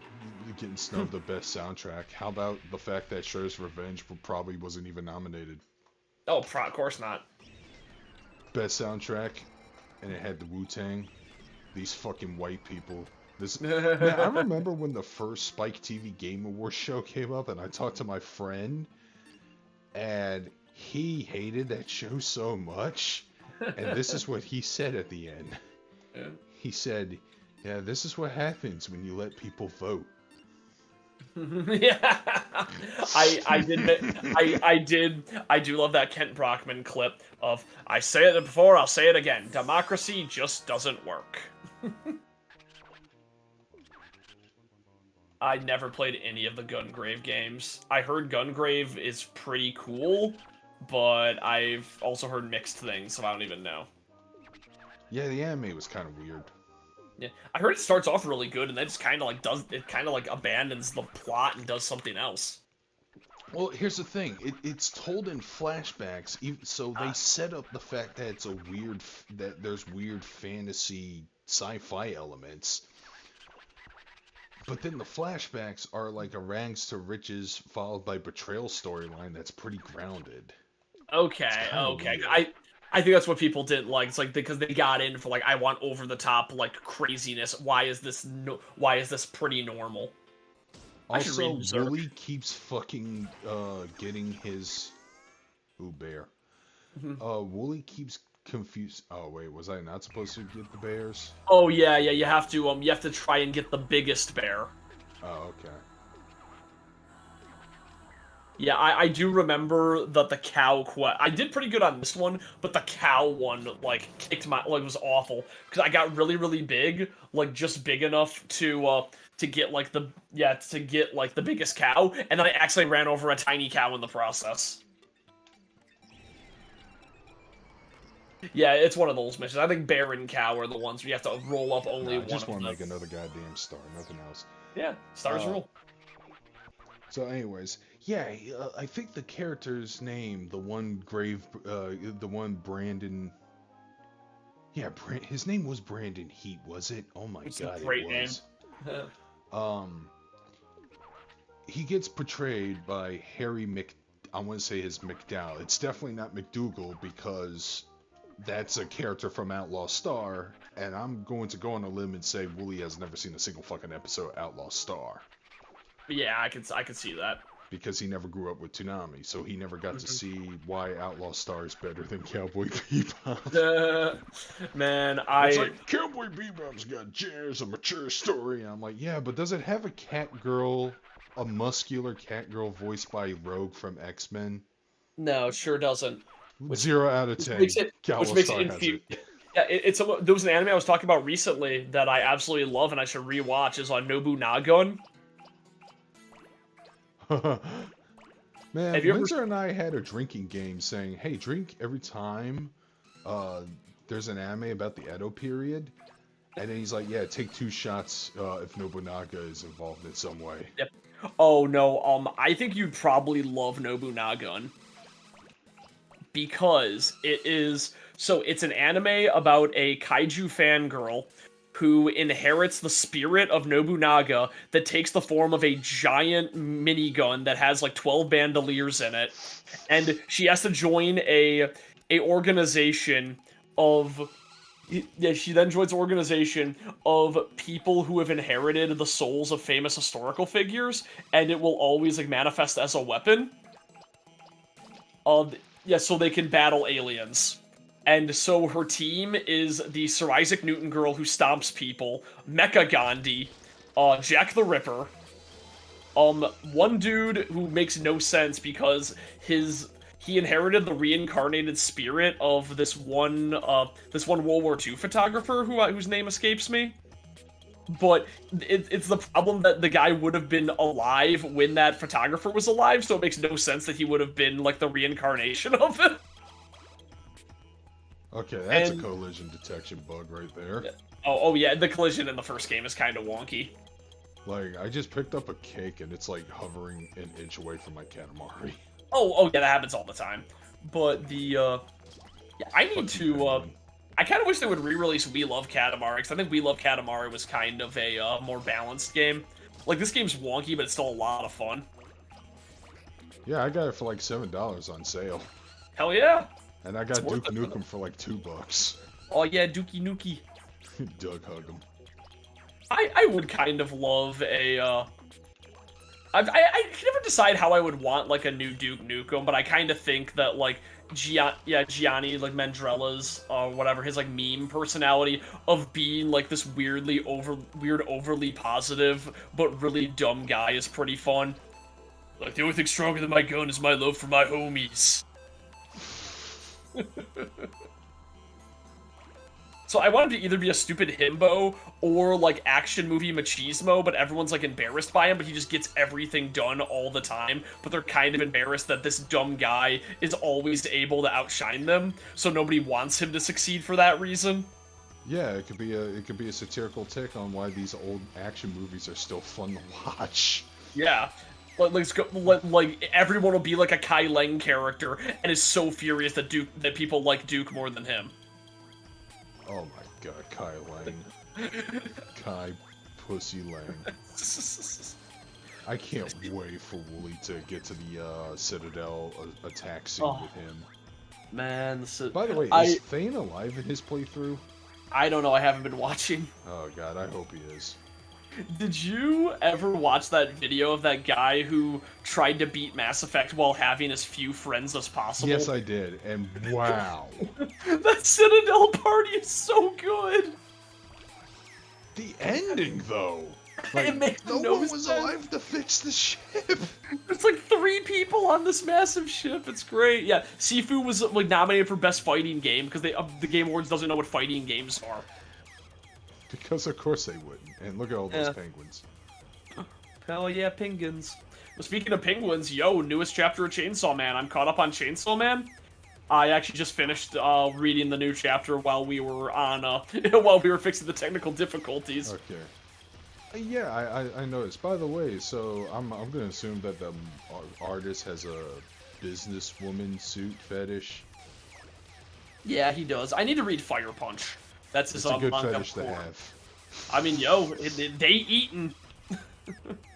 They've been doing pretty good lately. By the way, I have something to compare. I'm going to try to be as spoiler-free as possible because there are some friends who just got into Persona 5 Royal because it came out on the Switch. But do you... I just thought about when I was picking up my pizza today. Do you think that final story arc has a lot of parallels to Final Fantasy Tactics Advance? Might have parallels, but I think they're accidental. Okay, well, I'm not saying it's a ripoff. I'm saying, yeah, but, like, the thing is oh, it definitely does. I actually am on the side of the people who are happier in their fantasy worlds as opposed to the main protagonists. Yeah. And I am of the opposite feeling. I'm actually on the other guy's side when Of it comes the- to in Persona 5 Royal. Oh, okay. Oh, wait. I'm on the side of the ruler or the Phantom Thieves. The Phantom Thieves. Okay, yeah. Specifically I am that guy. too. I am too in that case. I think it's really I do think they make a more compelling argument, but I think it's really cool that people often argue in favor of the major antagonist. Carnage, I'm gonna take everything you say with a grain of salt because everything you say when you say "Have you heard about this?" isn't true a lot of the time. Oh, no, I'm no, gonna look I at actually the heard Sifu that story movie. somewhere. Wait, really? There's a Sifu movie? Well, One sec. yeah, I did see a news article about the John Wick producer being like, yeah, I do want to make a Sifu what the movie. hell? And I'm like, that movie would be great. Here's what you do. Well, damn, I retract my statement then. Sorry about that. Very little story, very little dialogue, a good, healthy amount of action. Oh, yeah, definitely. I mean, hey, if it's a John Wick producer, then just do it like, have fight now here's scenes the like other Parade. thing. Sifu has like a bunch of fucking blatant homages to other martial arts scenes in films. Which would be fine. Just Quentin Tarantino it. Just less feet. But like literally, the first stage is Old Boy, is the hallway fight from Old Boy. Oh, yeah, which, yo, I've seen that in its height. Duh. Do not watch the fucking Spike Lee version. It's trash. Of course not. Did you see Yo, Ronnie Mess's review of it? It's pretty funny. No, I didn't, but hey, the only good thing Spike Lee ever made was Living to Dream. More like Dying in Nightmare. Yeah, man, I love how much everybody hates that. Why did they think it was a good idea to get Spike Lee to make a story mode for a basketball game? Oh, fuck you, Penguin. Fuck you, Umbrella. Screw you, Schoolgirl. Not in that way. You know what I mean. You're part of the Katamari. I know. Prepare I to know. be assimilated And in the Katamari. I would love a movie adaptation of Katamari Damacy, but it's a horror film. Oh. So yeah, that Mario movie. Yeah. Oh yeah. I am pretty hyped for it. I think it looks pretty good. Wait, what? Nice, colorful. Has a lot of. It looks like a Mario film. Yeah. We're seeing looks homages to Mario Kart. It's And nice. even Smash Brothers with Donkey Kong beating the shit out of Mario. Yeah. See, I don't know how I feel about Mario being portrayed as kind of a aloof wimp. I think that I would be fine with that because it's a Mario origin story. Yeah, okay.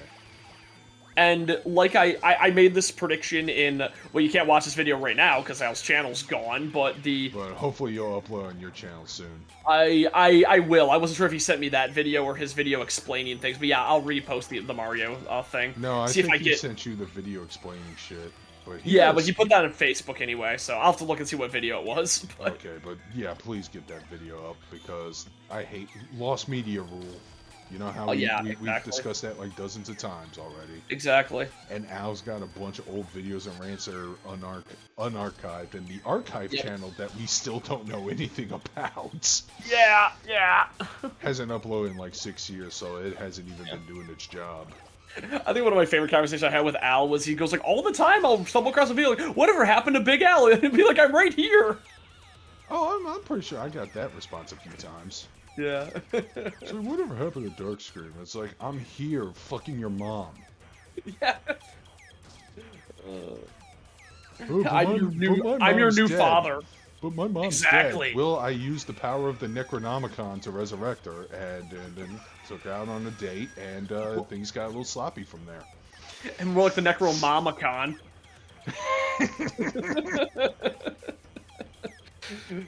Yeah, that's kind of like, I always have to take game movie rumors with a grain of salt, because many times studios just buy the rights to things and never make anything out of them. They just want to buy the rights to it so so other people don't make movies.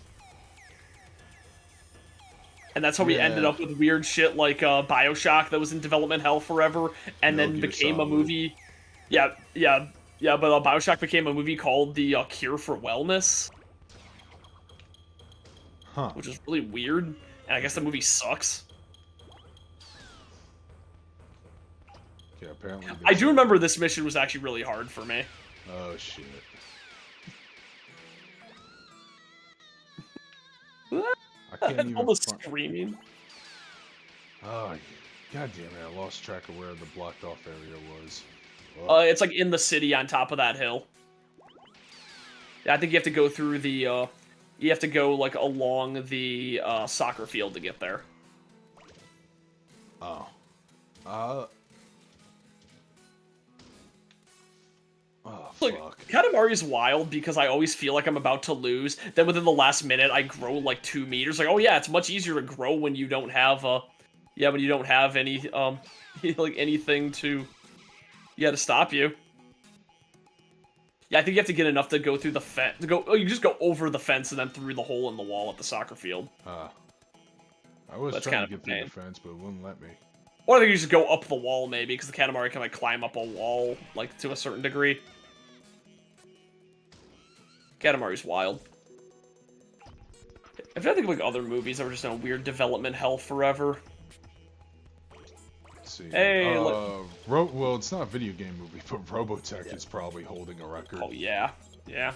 I mean, hey, that Guardian Code was in development hell forever. I don't even know what the Guardian Code is. That's that reboot show that insulted the fans when it came out and Wooly hated it. Oh, yeah. I think the most true thing Pat ever said about Wooly was when like Pat he said something along the lines of like when I first saw Dark Souls I didn't think I'd like it because it was like a generic fantasy set. I'm like, oh, it's like that saying I saw in Reboot. It's like Wooly, are you sure you didn't think that, or just look at Dark Souls? Oh, it's like a fantasy, like Reboot. It's like like everything is Reboot. Ha, Reboot, and then you rewatch Reboot. Oh man, remember how he kept comparing everything to being video game fighting games? Oh yeah, and then like Pat's going like, please stop, I have no idea what you're talking about anymore.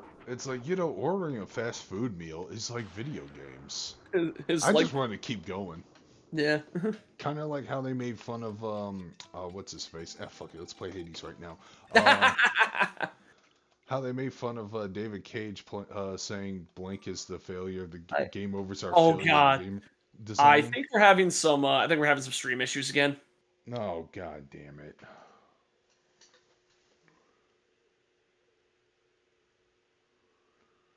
What now?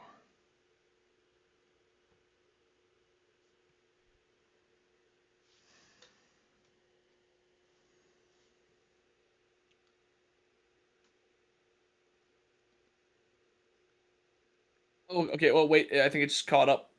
Something caught up for a second. Yeah. Tom Holland wants to do a Jack and Daxter movie? That sounds like something Tom Holland would say.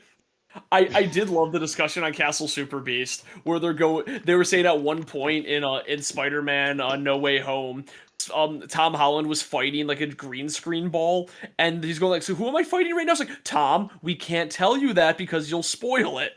You'll spoil it on Jimmy Kimmel Live, you idiot. Because you do that every time, so we can't tell you anything about these movies anymore. Which sucks, cause It does. I mean, it's a funny story, but it sucks. It is. It is. Like, yeah, because like it's really hard. I mean, I know actors are supposed to act no matter what the environment is, but it's way more interesting when two people share screen time together. Yeah, exactly. Yeah, it's like that's why the scenes in God of War are so compelling, because they were all mocap acting. And then again, Christopher Judge is an amazing mocap actor. Yeah, that's why Devil May Cry 3's cutscenes are so good, because they're all mocapped. I love looking at the making of the Devil May Cry 3 cutscenes. They're so good. Oh yeah, there was a really funny moment. And why the fuck? Okay, I think it's frozen again. Shit. Oh no! I'll do the thing again. Man, what is going on with my fucking... wait. I see the Hades. I see a Hades loading screen. Yeah, we're supposed to be at the frozen. Screen. Oh, wait. Yeah. What is going on with my computer? I swear to God. Hades is so cool. I love Hades. I should probably catch up and finish Stone Ocean. I am so annoyed at how Netflix handled that, because they just released the final episodes out of nowhere. Oh, yeah, it's working for me now. Man, Zagreus is so cool. Okay, it looks like it's working normally. Yeah, good old Zag.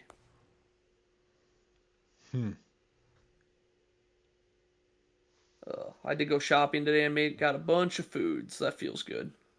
Oh man, it's probably on a huge fucking delay though. Yeah, but that happens.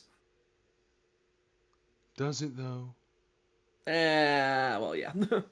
Oh, I did subscribe to Working Man Games recently. He's this random guy who I guess isn't a furry, but he loves anthropomorphic characters. So he just developed a weird fan base, but he just reviews like weird older like platform games, and he recently reviewed that JoJo RPG. Cause like, no, I like JoJo. He's very southern too. It's like, so I like JoJo, but I suck at fighting games. It's like, so a JoJo RPG sounds like it's right up my alley.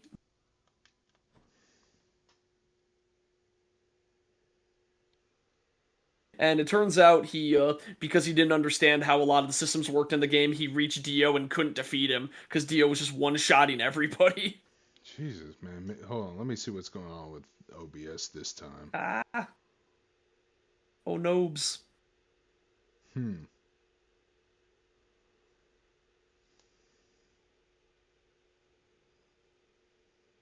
I wonder when the next sale is. I gotta buy some more shit. I missed that Thanksgiving sale, and I feel so stupid. Because there was so many games I could have bought. You know, you're not as stupid as you think you are. I'm not. Okay, I don't know. I think there might be just a ginormous fucking delay now. That's great. Yeah. It's fantastic. It's exactly what I want. I forgot that I downloaded the Elden Ring co-op mod. Which is really fun. I played that with some friends, and we made the Shrek crew. And then we played it once because the game was like shitting itself constantly, and it was awesome.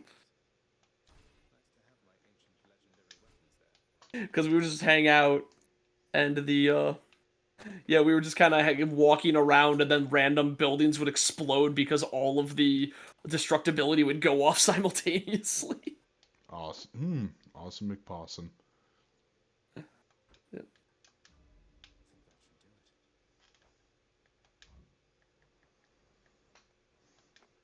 How is the chat?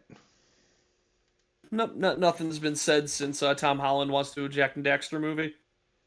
More like Dax and Jackster. Oh, he Jacksterin'. Oh yeah, I forgot. Gundam Evolution. That's what I meant to download. Oh yeah, we could probably play that tomorrow. I don't know. Yeah. Fuck it. I'll download that right now. I suck at that game though. Just for the record. Perfect. So I guarantee I'm probably not very good at it either. But yeah, now I have room on my computer to download it. Go tell it. Ever since I played yeah, ever since I played Resident Evil 7, I have Go Tell Aunt Rhody stuck in my head.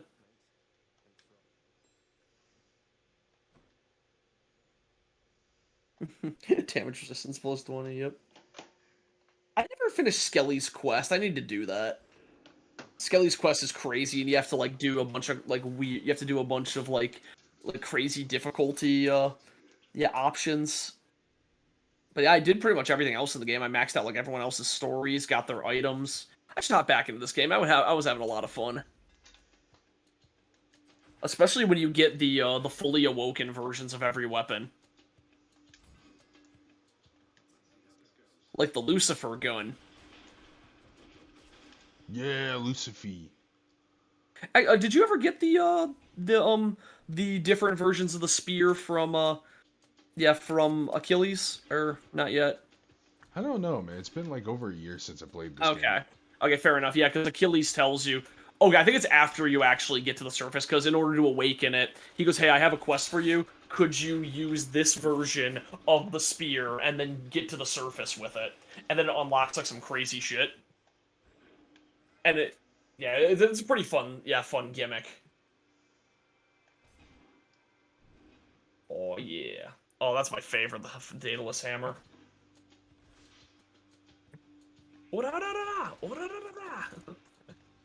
I'm probably reacting to something on a big delay, but let's see what game.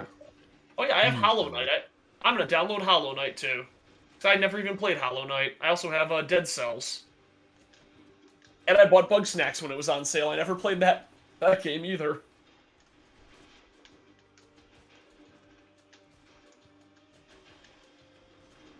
The Angry Video Game Nerd Adventures. Yeah, it's a small, fun game. That'd be fun to play on stream. You won't like me when I'm angry, birds. Oh yeah, and then the oh god, what was it? Yeah, Among Us announced a new game type that seemed fun, hide and seek, where the imposter is known, but you can't call meetings, and you have to like hide and try and do all the tasks before they kill everyone. Which that sounds fun. Red sus. Red sus because his mouth is open and he's like snarling at us.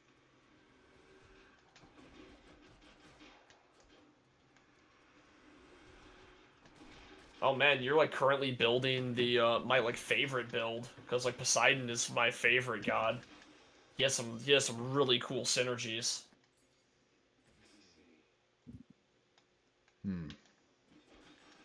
Also, his the title dash is probably my favorite. Yeah. Yeah, title dash is pretty useful since I like to dash everywhere. Yep. Oh, once you get the gimmick with him that every time you inflict pushback, it will give rupture damage. It is so powerful. Cause it's like constant AoE damage being done to everybody.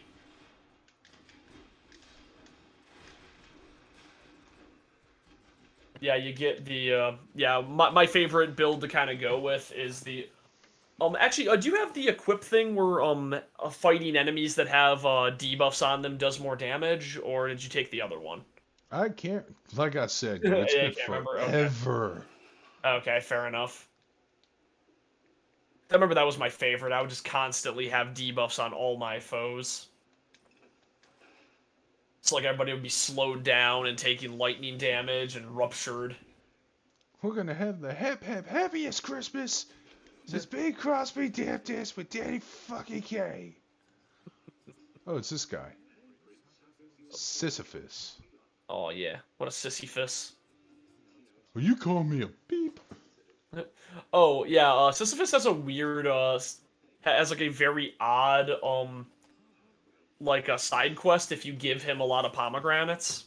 Oh yeah. By the way, I forgot to mention, we were talking about backseat gaming. I forgot to talk about the biggest offender. Oh. Well, before God of War Ragnarok. Yeah. As much as I love the Forgotten City. Yeah. Holy shit. Oof, that's not fun. God, I love the music in this game. Like every time I would play the game, every time I would try to do something or think about doing something, you get a whisper telling you, "The bow. Use the bow on the honeycomb." Oh, And that. I'm like, yeah. I feel like that should be relegated to a button. I agree, but instead the game just told me via the little Like, statues in the background. oh my god, that actually, I'm kind of reminded of a character I played in my friend's, in my friend's tabletop game. I think I might have mentioned this before, but maybe not on stream. But me and my buddy, we were playing like a cyberpunk setting for his homebrew tabletop game. I bought the book for it, which is, because I wanted to support him.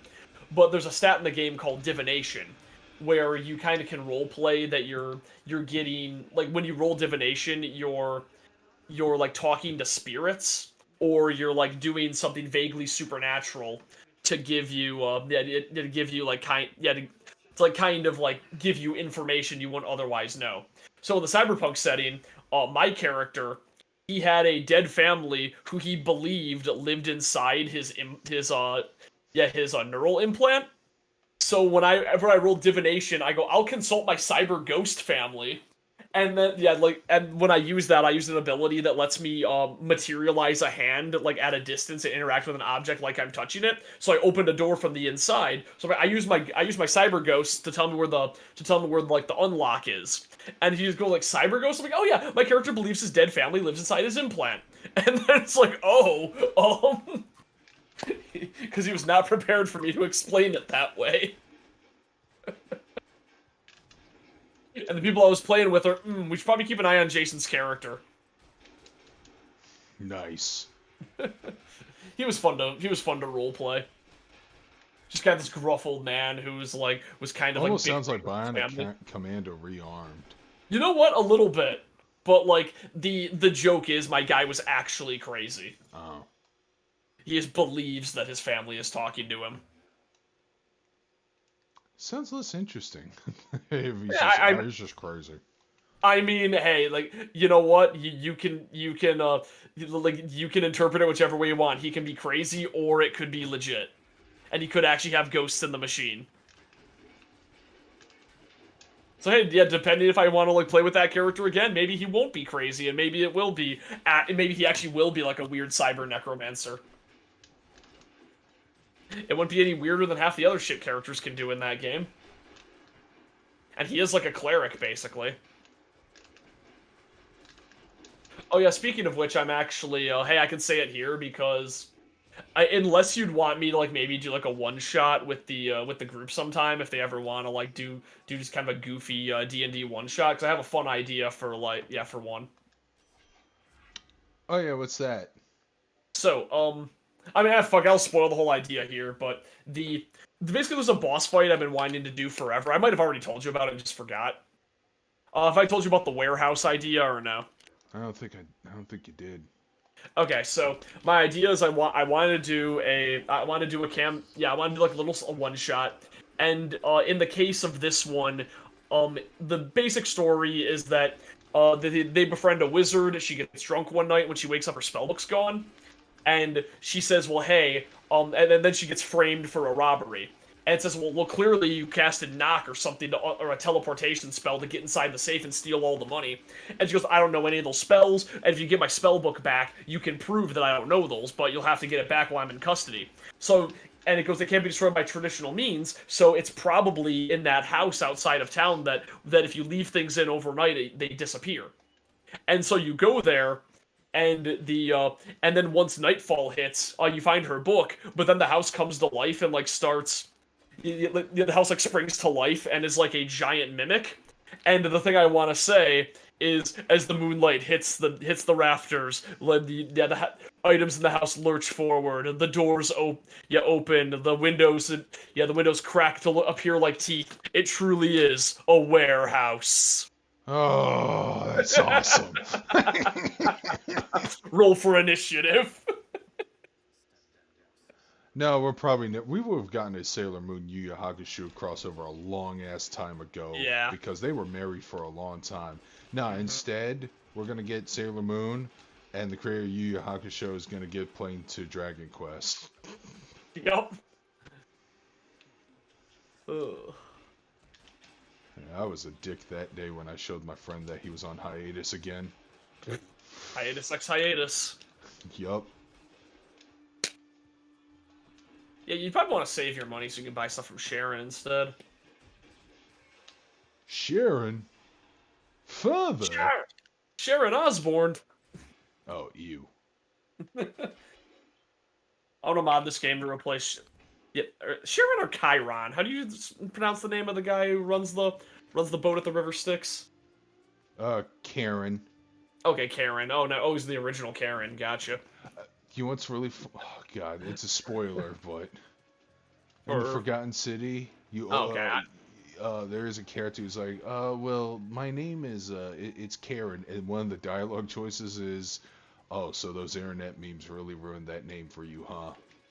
That's kind of funny. And yes, I did say that. And Good. I mean, the twist was so fucking obvious as day. But I was like, wait a minute, that doesn't make any sense because I'm from the modern world or whatever. And then somebody's like, oh yeah, who brought you here? Oh, some woman named Karen. Oh, fuck. Good old. Yeah, sometimes you just want that straight punch.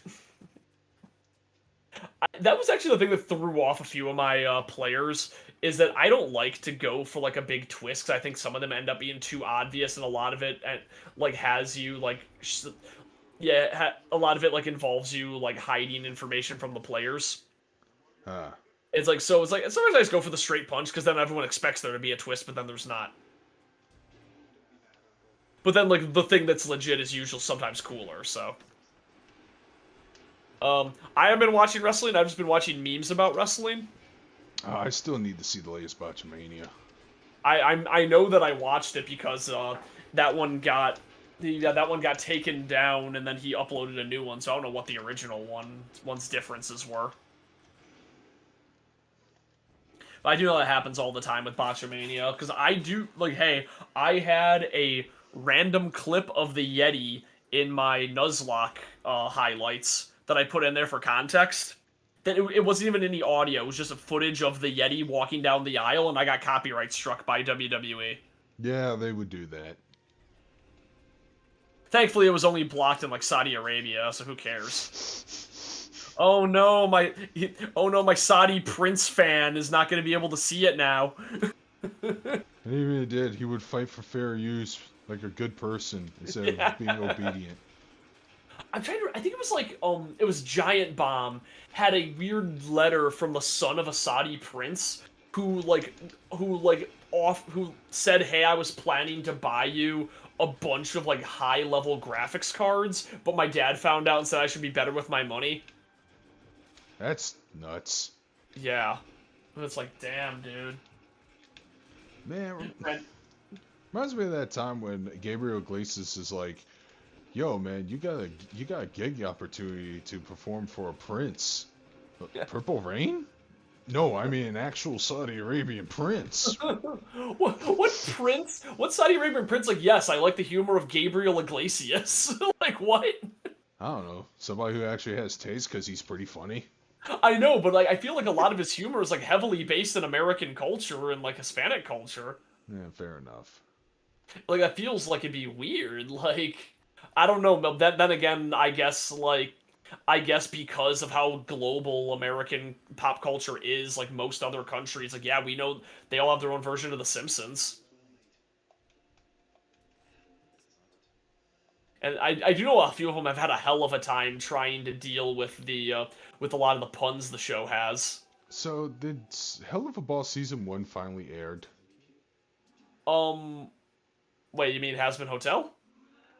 No, Hell of a Boss. Oh. Remember how that had that weird episode ordering problem? Oh, yeah, no, that one hasn't come out yet. Fuck. Yeah, I don't know what's going on with that. Energy drinks. Skittle flavored. Yeah. Yummy, yummy Skittles. Oh, what's going on here? Why is she all fucking weird and murder? She doesn't act like this all the time. Oh no, that's the other sister. Oh. Tessera? Yeah, there's 3 sisters that you can fight. Oh. Yeah, Meg is like kind of the chill one. Electo is is like kind of the murder happy one, and then this one is like the zombie one. I don't remember her name. It starts with a T. Tsephone or something. Tsephone. Yeah, Tsephone. Testicles. Yeah, Testicles, the greatest of all Greek heroes. I'm Zagreus now. There is a funny like gag with her as you go through the game, and she learns to speak a bit better, but she's still like very bent on murderer.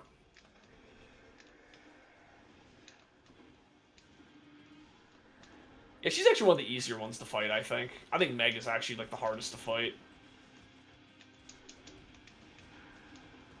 But oh yeah, max out that Meg social link. Shit. Getting a little too careless. Yeah. Yeah, you can't let it get. Yeah, you can't get a swelled head.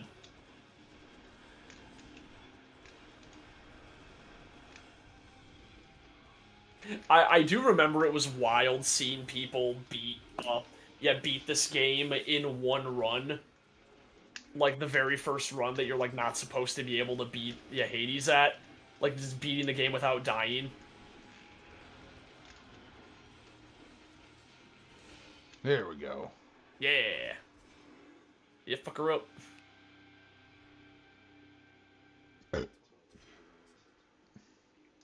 No, I didn't watch Ring of Honor Final Battle because that card was terrible. Who was in it? Exactly.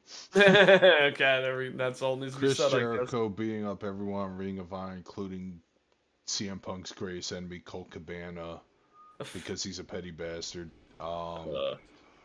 But he lost the belt to Claudio Castagnoli, and then that's pretty much it. Oh, and the Briscoes won the belt, but they're probably never going to be seen on AEW television anyways, because some network guy hates one of the members. Yeesh. So, I don't know. Oh, damn. It was badly advertised, badly everything was this. I do know there was a very interesting, there was a very interesting thing that happened with, oh, are you asking about the Titan Blood, or? No, I'm just looking around. Oh, okay. Oh, okay, you said, what's this? And I thought you were talking about the Titan Blood. I do know that I had a bunch of Titan Blood before I finally found a use for it.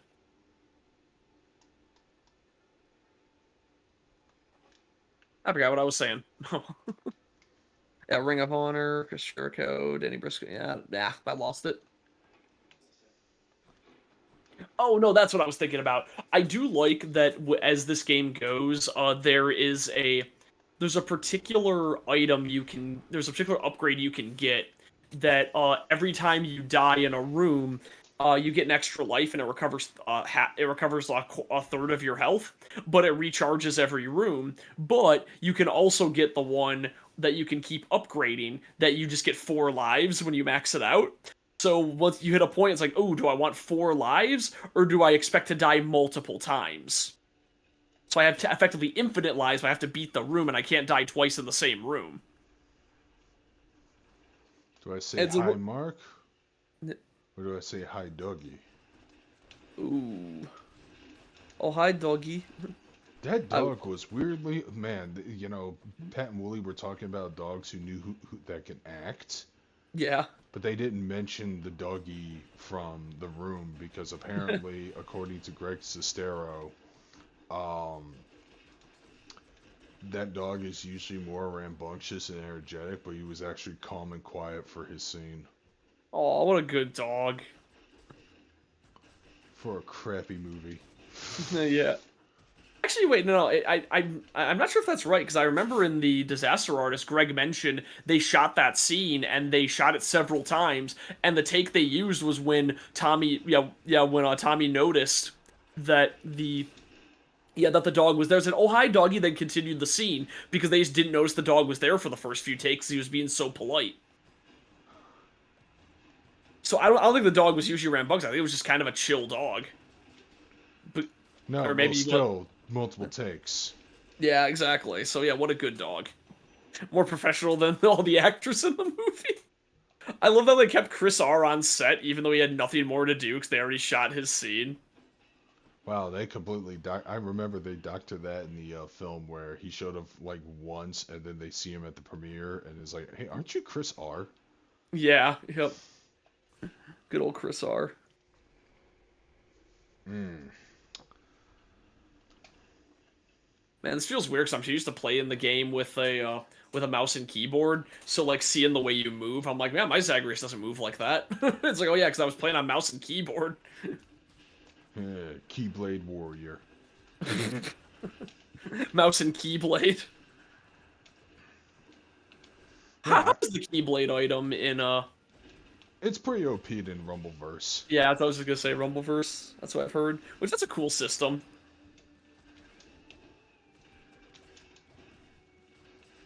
I'm like, hey, do you want to spend this keyblade to get like a better item, or like let it ride, but you could have a chance of getting a really good rare item.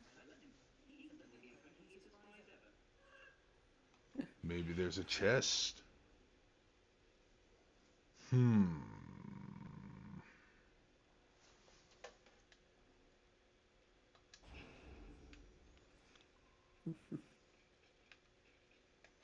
Side Oh, Chesito. oh man, Play that's 13 my side Sentinels if you chest. haven't already. Oh, it's so good. I should drink heavily until I forget that game and then play it again.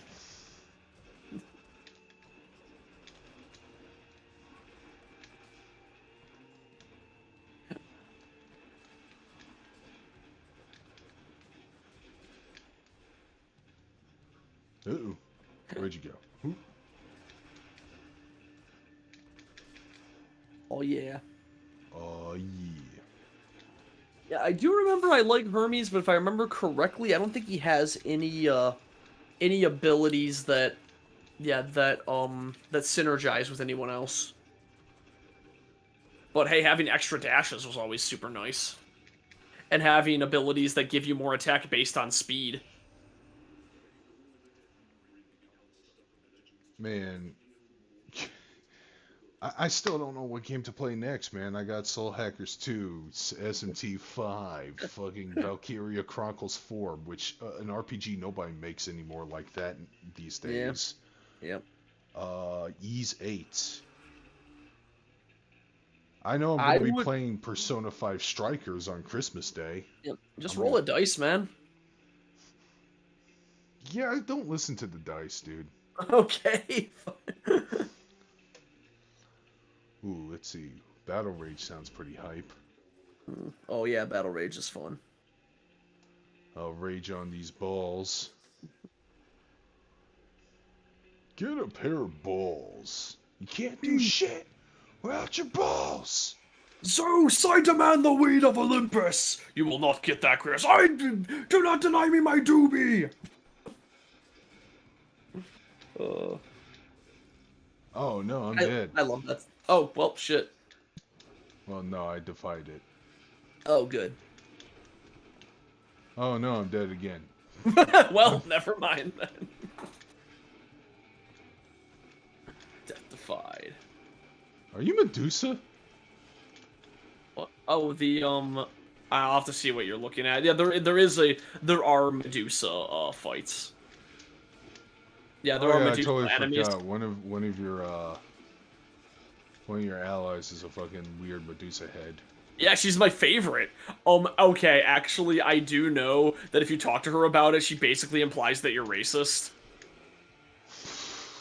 She's goes like yeah, he's going. Now you know, Dusa, I ran into one of your kind of. They weren't as nice as you are. It's like really, you're gonna do that? I mean, it's like yeah, I met a bunch of gods and many of them act differently. It's like why would Gorgons not be the same? It's like oh, you're right. I am very sorry. It's like, just drop it, okay? The conversations with Dusa are very fun. I like Dusa a lot. She's dateable.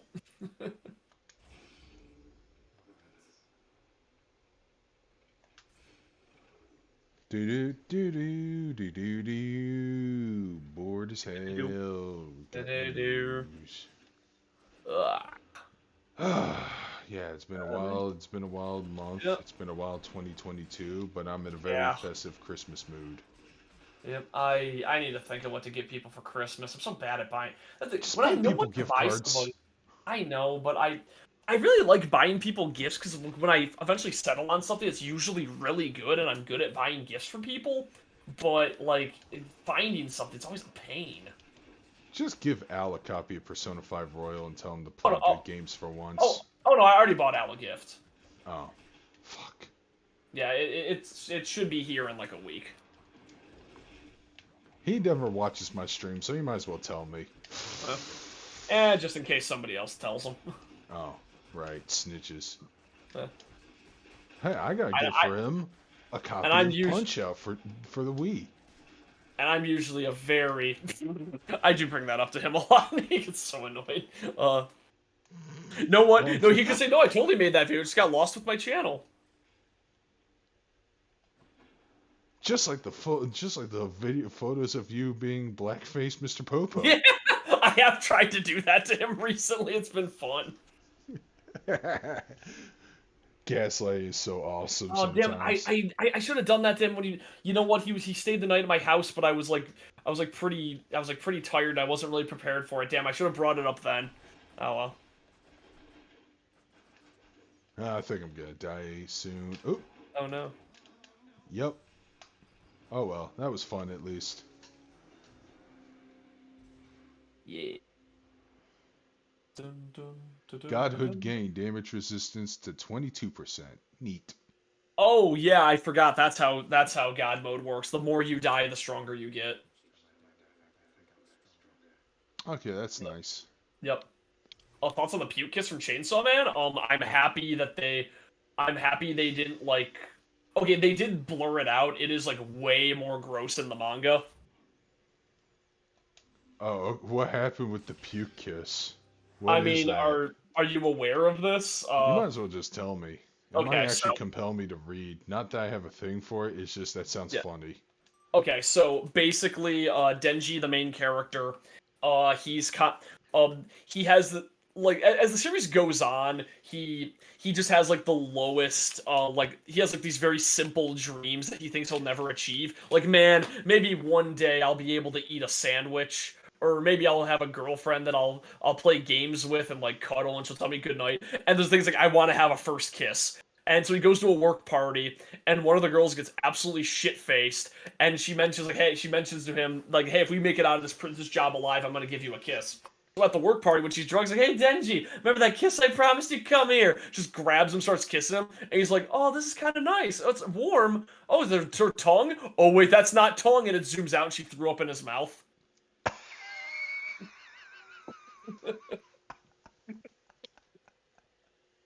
It is like a horrible, and I love it. It's so bad. Apparently, he's done that several times. He did it in a Fire Punch too, I guess. Cause like, hey, I guess that is his kink. Yeah, or I think it's just like, hey, what's the grossest thing I could possibly imagine? That he could get away with. Yeah, pretty much. I know he's gotten away with some other stuff. I mean, the craziest thing I've ever seen in any media is that one hentai of Zombieland Saga that takes advantage of the fact that they're zombies. Oh, you. Detachable limbs and stuff, yeah. It's not gross, but they're just like they get taken apart and like fucked in very creative ways. Yeah, I could say Himeno, but he doesn't have any context for who that is. She is great. She is an older, like drunk, like horny coworker, and it's a fantastic thing because there's a couple scenes like with them together that like depending on your age group or like how media savvy you are, like people either say, "Oh, that's hot," or "Oh my god, I'm so uncomfortable right now." Like this is like he's clearly being taken advantage of. It's like depending on your media savviness. There's a lot of people who just do not understand that every girl in Chainsaw Man is kind of a scumbag. You know what? You'll love it. It's full of trash girls. Good. Like Power, the sweetest girl in the entire series is Power, and she is a demon-possessed corpse that happens to just be like a lunatic, and she's just a horrible gremlin, and I love her. She was created because the author of the manga said, "What if I just wrote a female Eric Cartman?" And she has a I'm going home. She has a Mr. Kitty. Her only motivation for the first part of the series is, yo, get me my cat. I need to protect my cat because humans suck, but I love my kitty. I just saw you blow yourself up. Yeah, you're gonna get used to that. Yep, yep.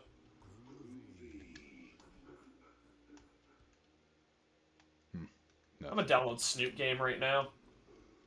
Boop the snoot. Gotta boop that snoot. People are gonna be like, what are you talking about? Patch 7 Fansgiving Edition is out. Check the change log. What? An icon? Which... Okay, direct download. Cool. Let's download that shit currently. Yeah, there we go. Zip file.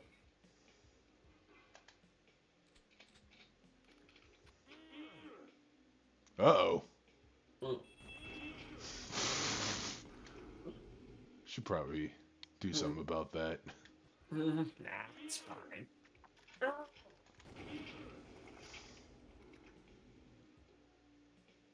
So back when I was a kid, I had a weird problem. I think I still have that problem where I will just misread something and then I will just assume that's correct forever. And I remember for like I think a solid decade, I thought the game was called Dukem Nukem. I think I might have accidentally mistranslated it as Dukem Nukem at one point too. Yeah. So. Yeah, Oh, I'll mishear the pronunciation of something, and then I'll just forever go, "Yep, that's the name." Yeah, it's totally Herculad. Yeah, Herculad, you know, that famous character. Well, you don't remember Herculad? He was in the movie. You could be my sidekick. Oh man, that was stupid of me, but whatever. Oh, Herculad is so good. They kept doing it. Oh, They kept doing it. They kept gaslighting him. It's so... I'm trying to think, like, the Sonic in the real world is really good, too. Man, I gotta watch more of the best ofs. That's the problem I have, is that I would watch their actual content, but the best ofs are just so much more easily digestible. I can just put them on in the background, and it's all gold instead of, like, just some gold. They actually upload more best of highlights, too. Like, Oh, shit. Best of childhood stories and best of improvisation. Ooh, that sounds fun, because childhood stories are, like, my favorite. Oh, speaking of childhood stories, do you watch, Bruce Stew? Never heard of him. Oh, I think you'd love Bruce Stew. Me and Al are big fans, but he makes a lot of little shitty animations about his childhood. Oh. And like he grew up around the same time we did, so a lot of his childhood stuff is like talking about like old school wrestling and like you know what, I will send you the trampoline wrestling video. It's best to send it to me via Facebook. Messenger. Okay, yeah, that's what I'll probably do. But it's wild because he revealed the reason he is constantly telling videos about his childhood, because he has a wife and 3 kids. He's just keeping the kids secret. And because of a lot of his adulthood stories involve his kids, he didn't want people to know about them. So he's like, hey, I'm just gonna tell stories from my childhood. He like kind of ran out. So he's like, well, I think it's a good time to tell you I have 3 kids and the oldest one's like 12. And it's like, holy shit, what? Nice. And so he just like had that going on. So now he's telling more like recent stories, but he's like creatively, he's like, hey, I don't want my kids in the spotlight. I want them to be completely separate from my career. But this story kind of involves them, so I have to talk about them a little bit. But he also changes how many kids he has every story he tells, so people don't know for sure. Or if he even has kids. I mean, he definitely has kids because you can hear them in the background in one of his videos. Oh, okay. Are you sure they're not just his cats? That'd be pretty funny. He was telling a story about how a bat got loose in the house and how he had to like or no, what was the recent story? I need to, because the bat was a different one. Maybe it was the bat. Oh, my favorite Brewster story is when he talks about his he was telling the story about how his backyard got set on fire. And one of the stories he needed to talk about his kids because his kid bought him the 1 chip challenge. Oh, is that the ghost pepper thing? Yeah. And he goes like, "Wow, that wasn't that bad," but now I feel it's like that wasn't that bad, and then I felt horribly sick, and then my asshole started bleeding to death. It's Oh, like, so I see what they mean okay. by the worst part is coming out. Well, we're never doing it. Oh, I would never. I can't handle spicy things in general. Everyone Man, says like it's spicy, but like the horrible diarrhea it gives you afterward is like the worst part. man, remember Jim Gaffigan's bit about Waffle House? I love. Yeah, it was Waffle House. How he segued into it. He's like, yeah, I don't like eating spicy food. And people always tell me, well, why not? It's like, it's because I don't want to sweat and be forced to wear diapers at the end. And speaking of diapers, the fucking Waffle House and just dunking on the quality food of that restaurant. I mean, I love Waffle House food, but Yeah. holy shit, he's not that wrong. Oh god damn, trampoline.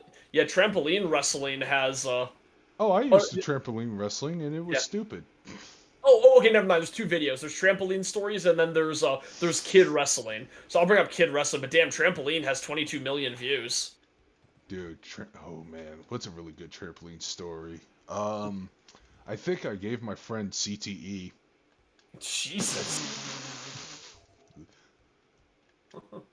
You know what? I think I told you me and my friend used to trampoline wrestle, and I think my submission was actually pretty damn cool. Is there supposed to be a flashlight in there or something? What? Why is it all dark? Yeah, my regular move like sucked because it was just a modified sidewalk slam. I just didn't know that it was already a move, and I thought it was cool because it was the only move I could really do because I'm not really that strong. And my friend was like tough, so he could like put me in the F5 and shit. But my submission move was I was always lanky as a kid, so I did like a kind of a weird modified scorpion thing where I would put them in a leg lock and then I would like wrap my leg around their neck and like kind of pull them from both ends. It was pretty cool. Yeah, I once tripped a dude and he fell off the trampoline and landed head first. Yeesh. And he was clutching his head for a long time and he said, "God damn it, Billy, you probably gave me brain damage." And I hate to say this, but now what we learned about trauma these days, ooh, he's not that wrong. Yeah. We were all kids heal quickly. Man, remember that time when The Rock gave Mick Foley like 30 chair shots to skull? And Mick Foley said, "Thank you, I'll have another." Because Mick Foley's been microdosing on chair shots his entire life and is immune. Oh, you wish. Have you seen Mick Foley walk? Oh yeah, I know. I was just, yeah. I just want to live in a better universe where Mick Foley's immune to chair shots. Yeah, me too. I didn't know the chainsaw cannon was a thing. How did I not know that? God, IHOP's food is more expensive, but it is better. I do like IHOP. IHOP tastes the That being best said, at 3 in the waffles are morning. better than pancakes. Oh, I agree. I do make Waffle House. I do make, actually, IHOP and Waffle House are both traditions when coming home from conventions. If I'm in a local convention, I'll always get IHOP with whoever I drove with, and if it's out of state convention, I'll usually get Waffle House because there's a lot of photos of me just T-posing wearing my full body Ahegao outfit outside of a Waffle House. Oh shit, it's T-posing. The ultimate cryptid. Man, T-posing's hilarious. The only thing Zoomers did right. Zoomers are the worst. Oh, they are. I think I mentioned this. That's why I don't hate old people as much anymore. Mm-hmm. It's like all the shit they say about us is like, oh man, we're channeling that to the generation afterwards. Oh god, we are turning into dad. Although, hey, controversial take. I think the best TikToks are way funnier than the best Vines.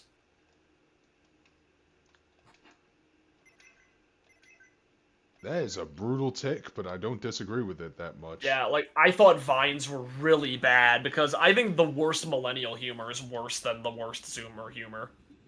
Because worst Zoomer humor is like a funny shitpost sometimes, and it's cringe, but you can like it kind of hits like 3 levels of irony. God, these fucking weird tentacle heads make loud noises. Where the problem with millennials is that they, actually that might be different. There's that one dude who got in trouble at the World Cup, who's that one streamer who just yells everything and like picks fights with people because there was a Argentinian fan and he just started screaming racist like ching chong noises at him. He's like, well, why are you Argentinians? And like, aren't you Japanese? Konnichiwa, konnichiwa. It's like this guy's such a huge piece of shit. Every video he's in, he's just screaming like horrible abuse at people. Set off fireworks in his mother's house, and there was a scene where like a woman on his stream was like telling him he was being annoying, and he just started barking like a dog at her until she like gave up and left. Oh yeah, he sounds like a troubled a word I can't use anymore, but I did use it once at an anime club meeting. He is a troubled piece of shit.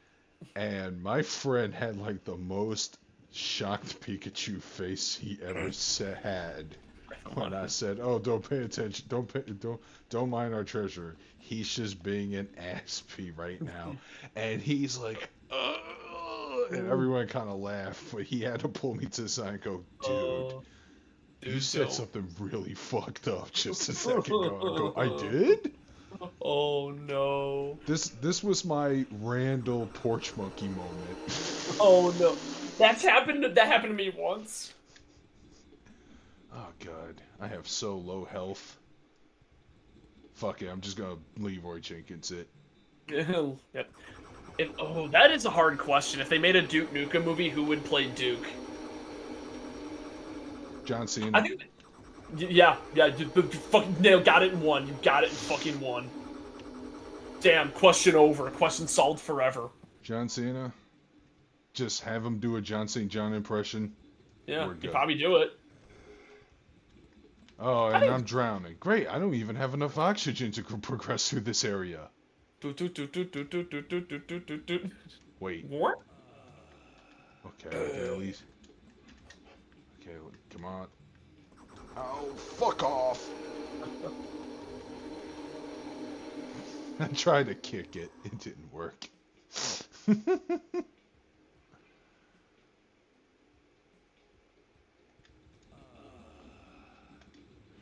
Okay. Oh shit, that drowns fast.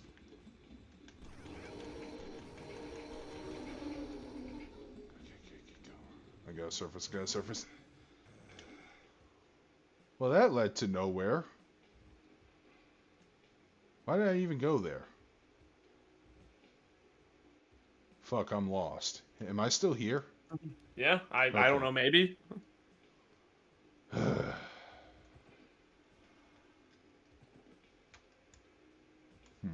Maybe there's a crack. Oh, there is a crack in the wall.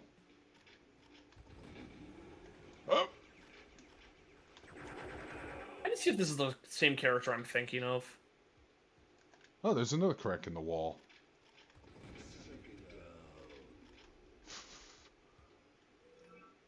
Oh, there's another crack in the wall.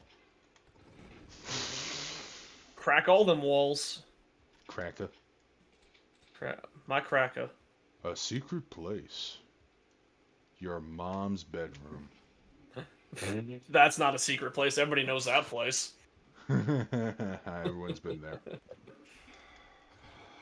Oh man, remember when Adam's sister like lost his shit and started making your mom jokes at everyone on Twitter? That was wild. You know what? Because I was thinking about your mom.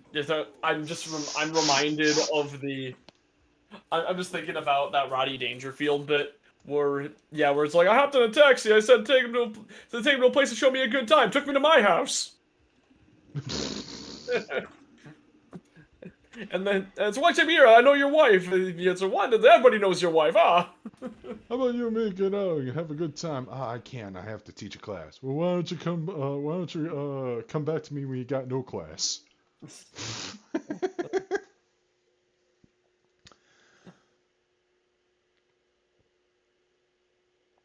I don't know why they changed the music for Sonic CD, and I don't know why Sonic CD's music is creepy. But it sure is. Oh, wait, was it that guy? I'm trying to remember who Luck Gandor was in Bakano. I think he's the guy who gets drowned. Luck Gandor? Yeah, when was the last time you saw Bakano? I think he's the guy who gets put in the who gets like seen it. cement shoes. Okay, because basically there's a character in Bakano who gets immortality, and then they encase him in cement and sink him to the bottom of a river. That's a horrible way to go. He doesn't go either because he's immortal. I know. Bakano's. I think you'd love Bakano. It's one of my favorite anime. That's still not as bad as the villain from Ninja Scroll who gets melted into hot gold, and he's also immortal. Yeah.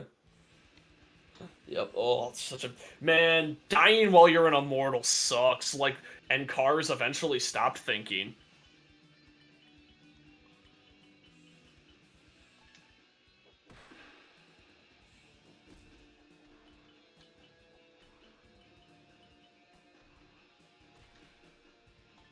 I'm just playing some fighting range now.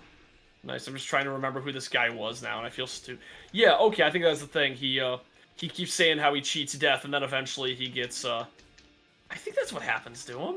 I feel crazy right now. Trivia on the anime adaptation. Luck is the only brother. Oh, he still lives in the old apartment. Hasn't married by 1950. What the?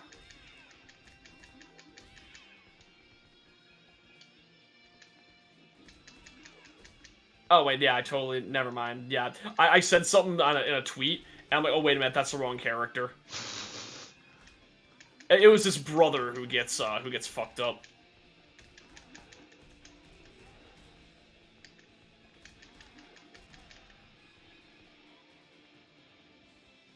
Okay, it was Felix who gets drowned. Oh, okay.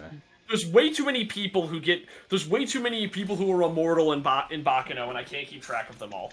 Oh man, don't watch UQ Holder if that's the case. It's all about immortals. I know, but most of the main characters in Bakano are immortals fighting over the process of immortality because only immortals can kill immortals. Oh, so Highlander. Pretty much, but except they physically absorb each other. It's kind of fucked up. I love Bakano. Bakano. If that's not the show, then what's the one that's like the Yellow Turban Rebellion but set in the modern day? I don't. One sec. I don't know that one. The headless biker chick. That's Durarara. Durarara, that's what I'm thinking.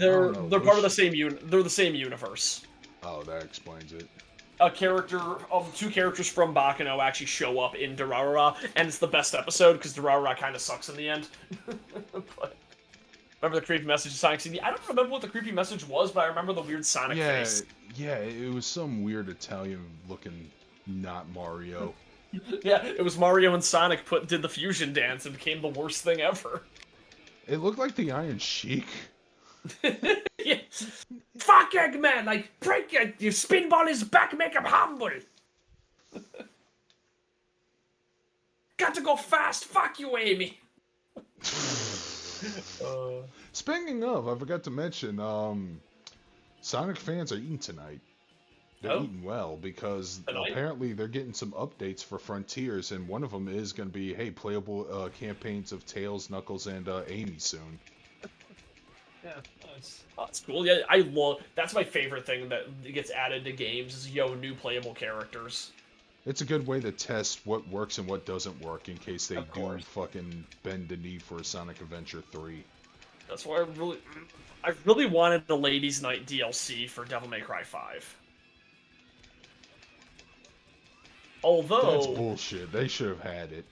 They should have. It took them so long to put, like, I think it took them forever to put Virgil and, Lady and Trish into Devil May Cry 4, so maybe it'll be like a 2-year, it'll be like a 2-3 year wait for this one, too. But then again, I think that Devil May Cry 5 came out, like, 3 years ago already, so never mind. That's a game I might pick up just because Pat and Woody are like, yeah, they Bayonetta 3, whatever, but Devil May Cry 5, though. You haven't played that still? Yeah, No. Devil May Cry 5 is fantastic. Yeah. No, that one I will say... I played 1 and 3. Yeah, no caveats or anything. Devil May Cry 5 is one of the best games I played. It is so good. Like, every character feels great to play as, where Bayonetta feels amazing in Bayonetta 3, Viola has a lot of issues, and that's the biggest issue I had, is that Viola's just not as fun to play as. Where, like, the least fun character to play as in Devil May Cry 5 is V, but V is still fun to play, because he's just so unique. AKA Adam Driver. Yeah, I love that when they mention that, they're going like, we didn't intend to make him look like Adam Driver because we started working on the game before Star Wars like had come out, but then we saw him, it's like, oh my god, that's just our design for V. What happened? I wonder if Adam Driver knows that he has a fucking video game doppelganger, just like I do. I hope so. That'd be fun. Because I'm in Yakuza Like a Dragon for some reason. Yeah. You know what? I need to download all the Yakuza games I don't have on Steam. Oh yeah, I do have 3, 4, 5. I was in the middle of 3. 4 and 5 are going to be interesting, because that's the one that has other playable characters like Akiyama and Taiga. Yep. That's the one I think is like really cool. Also, Akiyama's my favorite. He comes back in 6, doesn't he? Yes, but part of the campaign, he's not playable. Boo, because I thought he looked the coolest to play. I liked his fighting style. People did. Kick-based. Hey, at least he had more fucking screen time than Majima did. Oh yeah, no carnage. I totally mentioned Durarara earlier. Yeah. Durarara. Yep. Well, like I said, there might be a huge ass delay. No thanks to my streaming. Yeah. But it can't be that long. I know we moved on to a different subject, but yeah, I would recommend Baccano. It is one of my favorite anime, and I watched it in the stupidest way you ever could. With friends? No, I watched it in Japanese despite taking place in America, and then I watched Durarara dubbed. Oh. Because it was on Toonami. I was watching it on Toonami. And then I watched, like, Season 2, and I'm like, wow, Season 2 fucking sucks. Yeah, that's why when people always go, how come they don't make a Season 2 of anime? Because it's always shitty. Yeah. Stop asking for it.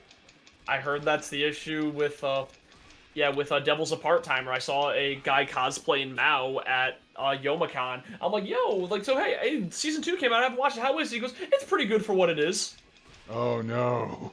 It's like, oh, that's a terrible... No, he says okay for what it is. Like, oh, man. You're cosplaying that dude and you said that.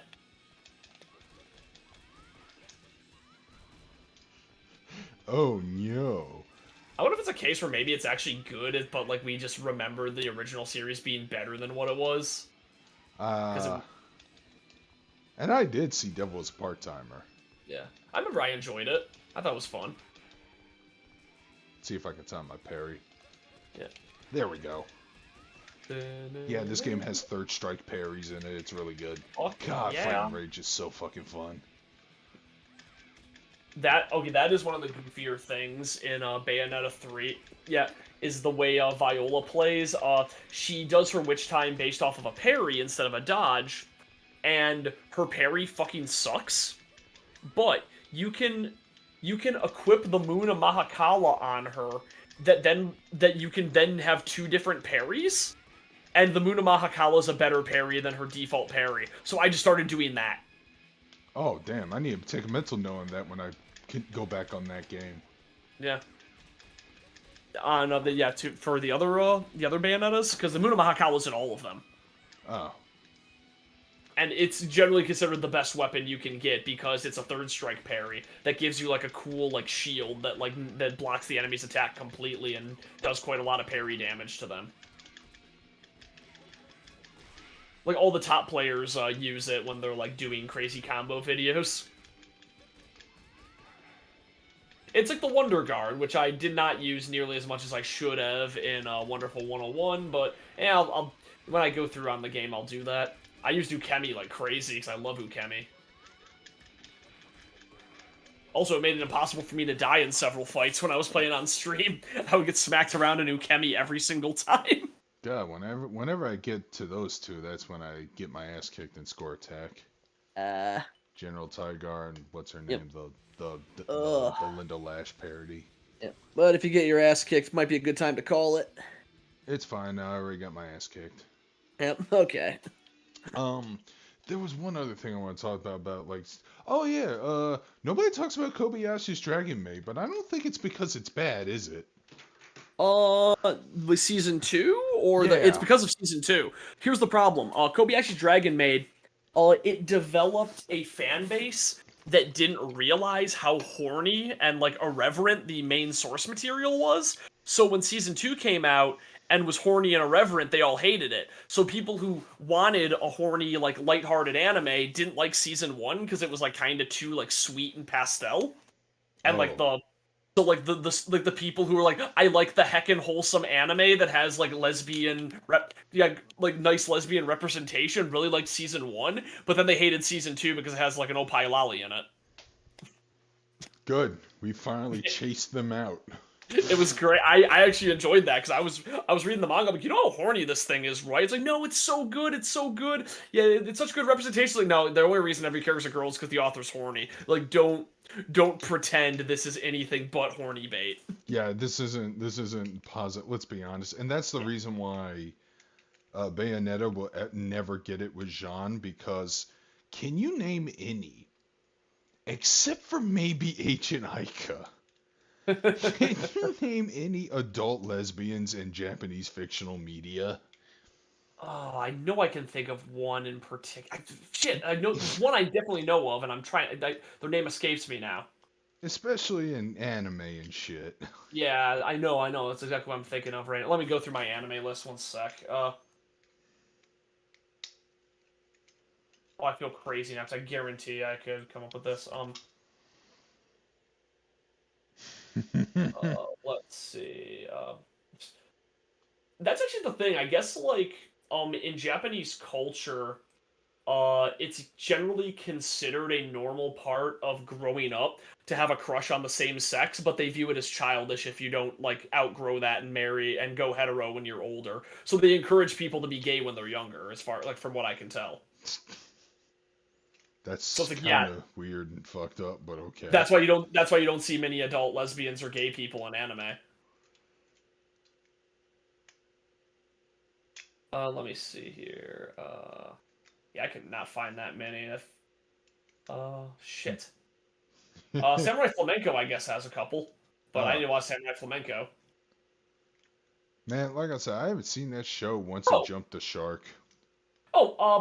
Papika by a weird okay, Papika is weird because she is an adult, but her age was halted when she was a teenager, and she was romantically interested in the main character's mother. Ah. Anyways, you ready to wrap shit up? Yeah, definitely. Hopefully, if my stream doesn't fuck up again, and we'll try to do this next week so we can have some Christmas timing and do some eggnogging. Well, no, that for me, that's gonna be on Christmas Day for sure. Oh, you know what? There's apparently a gay girl in Bocchi the Rock, so I should probably watch Bocchi the Rock. Oh, is that I've been that meaning to recent anyway. anime? Yeah, yeah, it's that shy girl who becomes a rock star. Which, yo, it sounded good anyway. So. I've seen. I've been watching Akiba Maid War instead. It's like, what if maids, but they're also yakuza? That's pretty good. What if instead of giving up a pinky, they have to cut their ponytail? Oh no! And yes, that's what happens in the first episode, and they do it in a way that's similar to how yakuza have to slice off their pinkies. Oh, It's that's funny. really funny. Oh yeah, one of the vampires in Vampire who lives in my neighborhood is a lesbian. All right. Also, Yeah. apparently, Kugiragi from Durarara season 2 was good. I'm trying to remember who what character is that? One sec. Character Kirigiri. Yeah, character Kirigiri. Durara Kurt Angle.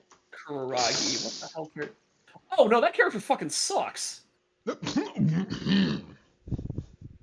Wait, is this the? Wait a minute. I'm trying to remember who this is. Oh, wait, this is who I thought it was. Never mind. Wait. The current wielder of Psycha. That's a problem. They introduced so many characters that don't do anything. So it pissed me off.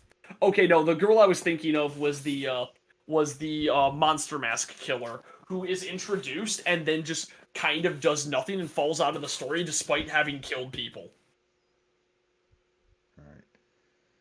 Like, she just ignore her. She gets no comeuppance or anything. It's so weird. Okay, so apparently Magus wasn't feeling too hot, so that's why he wasn't in the stream. It's been a slow stream, but maybe things will pick up next week, and I need to make another video. It's been like over a month since I did the Sonic video, and it's been a year since I reviewed Tiger Mask.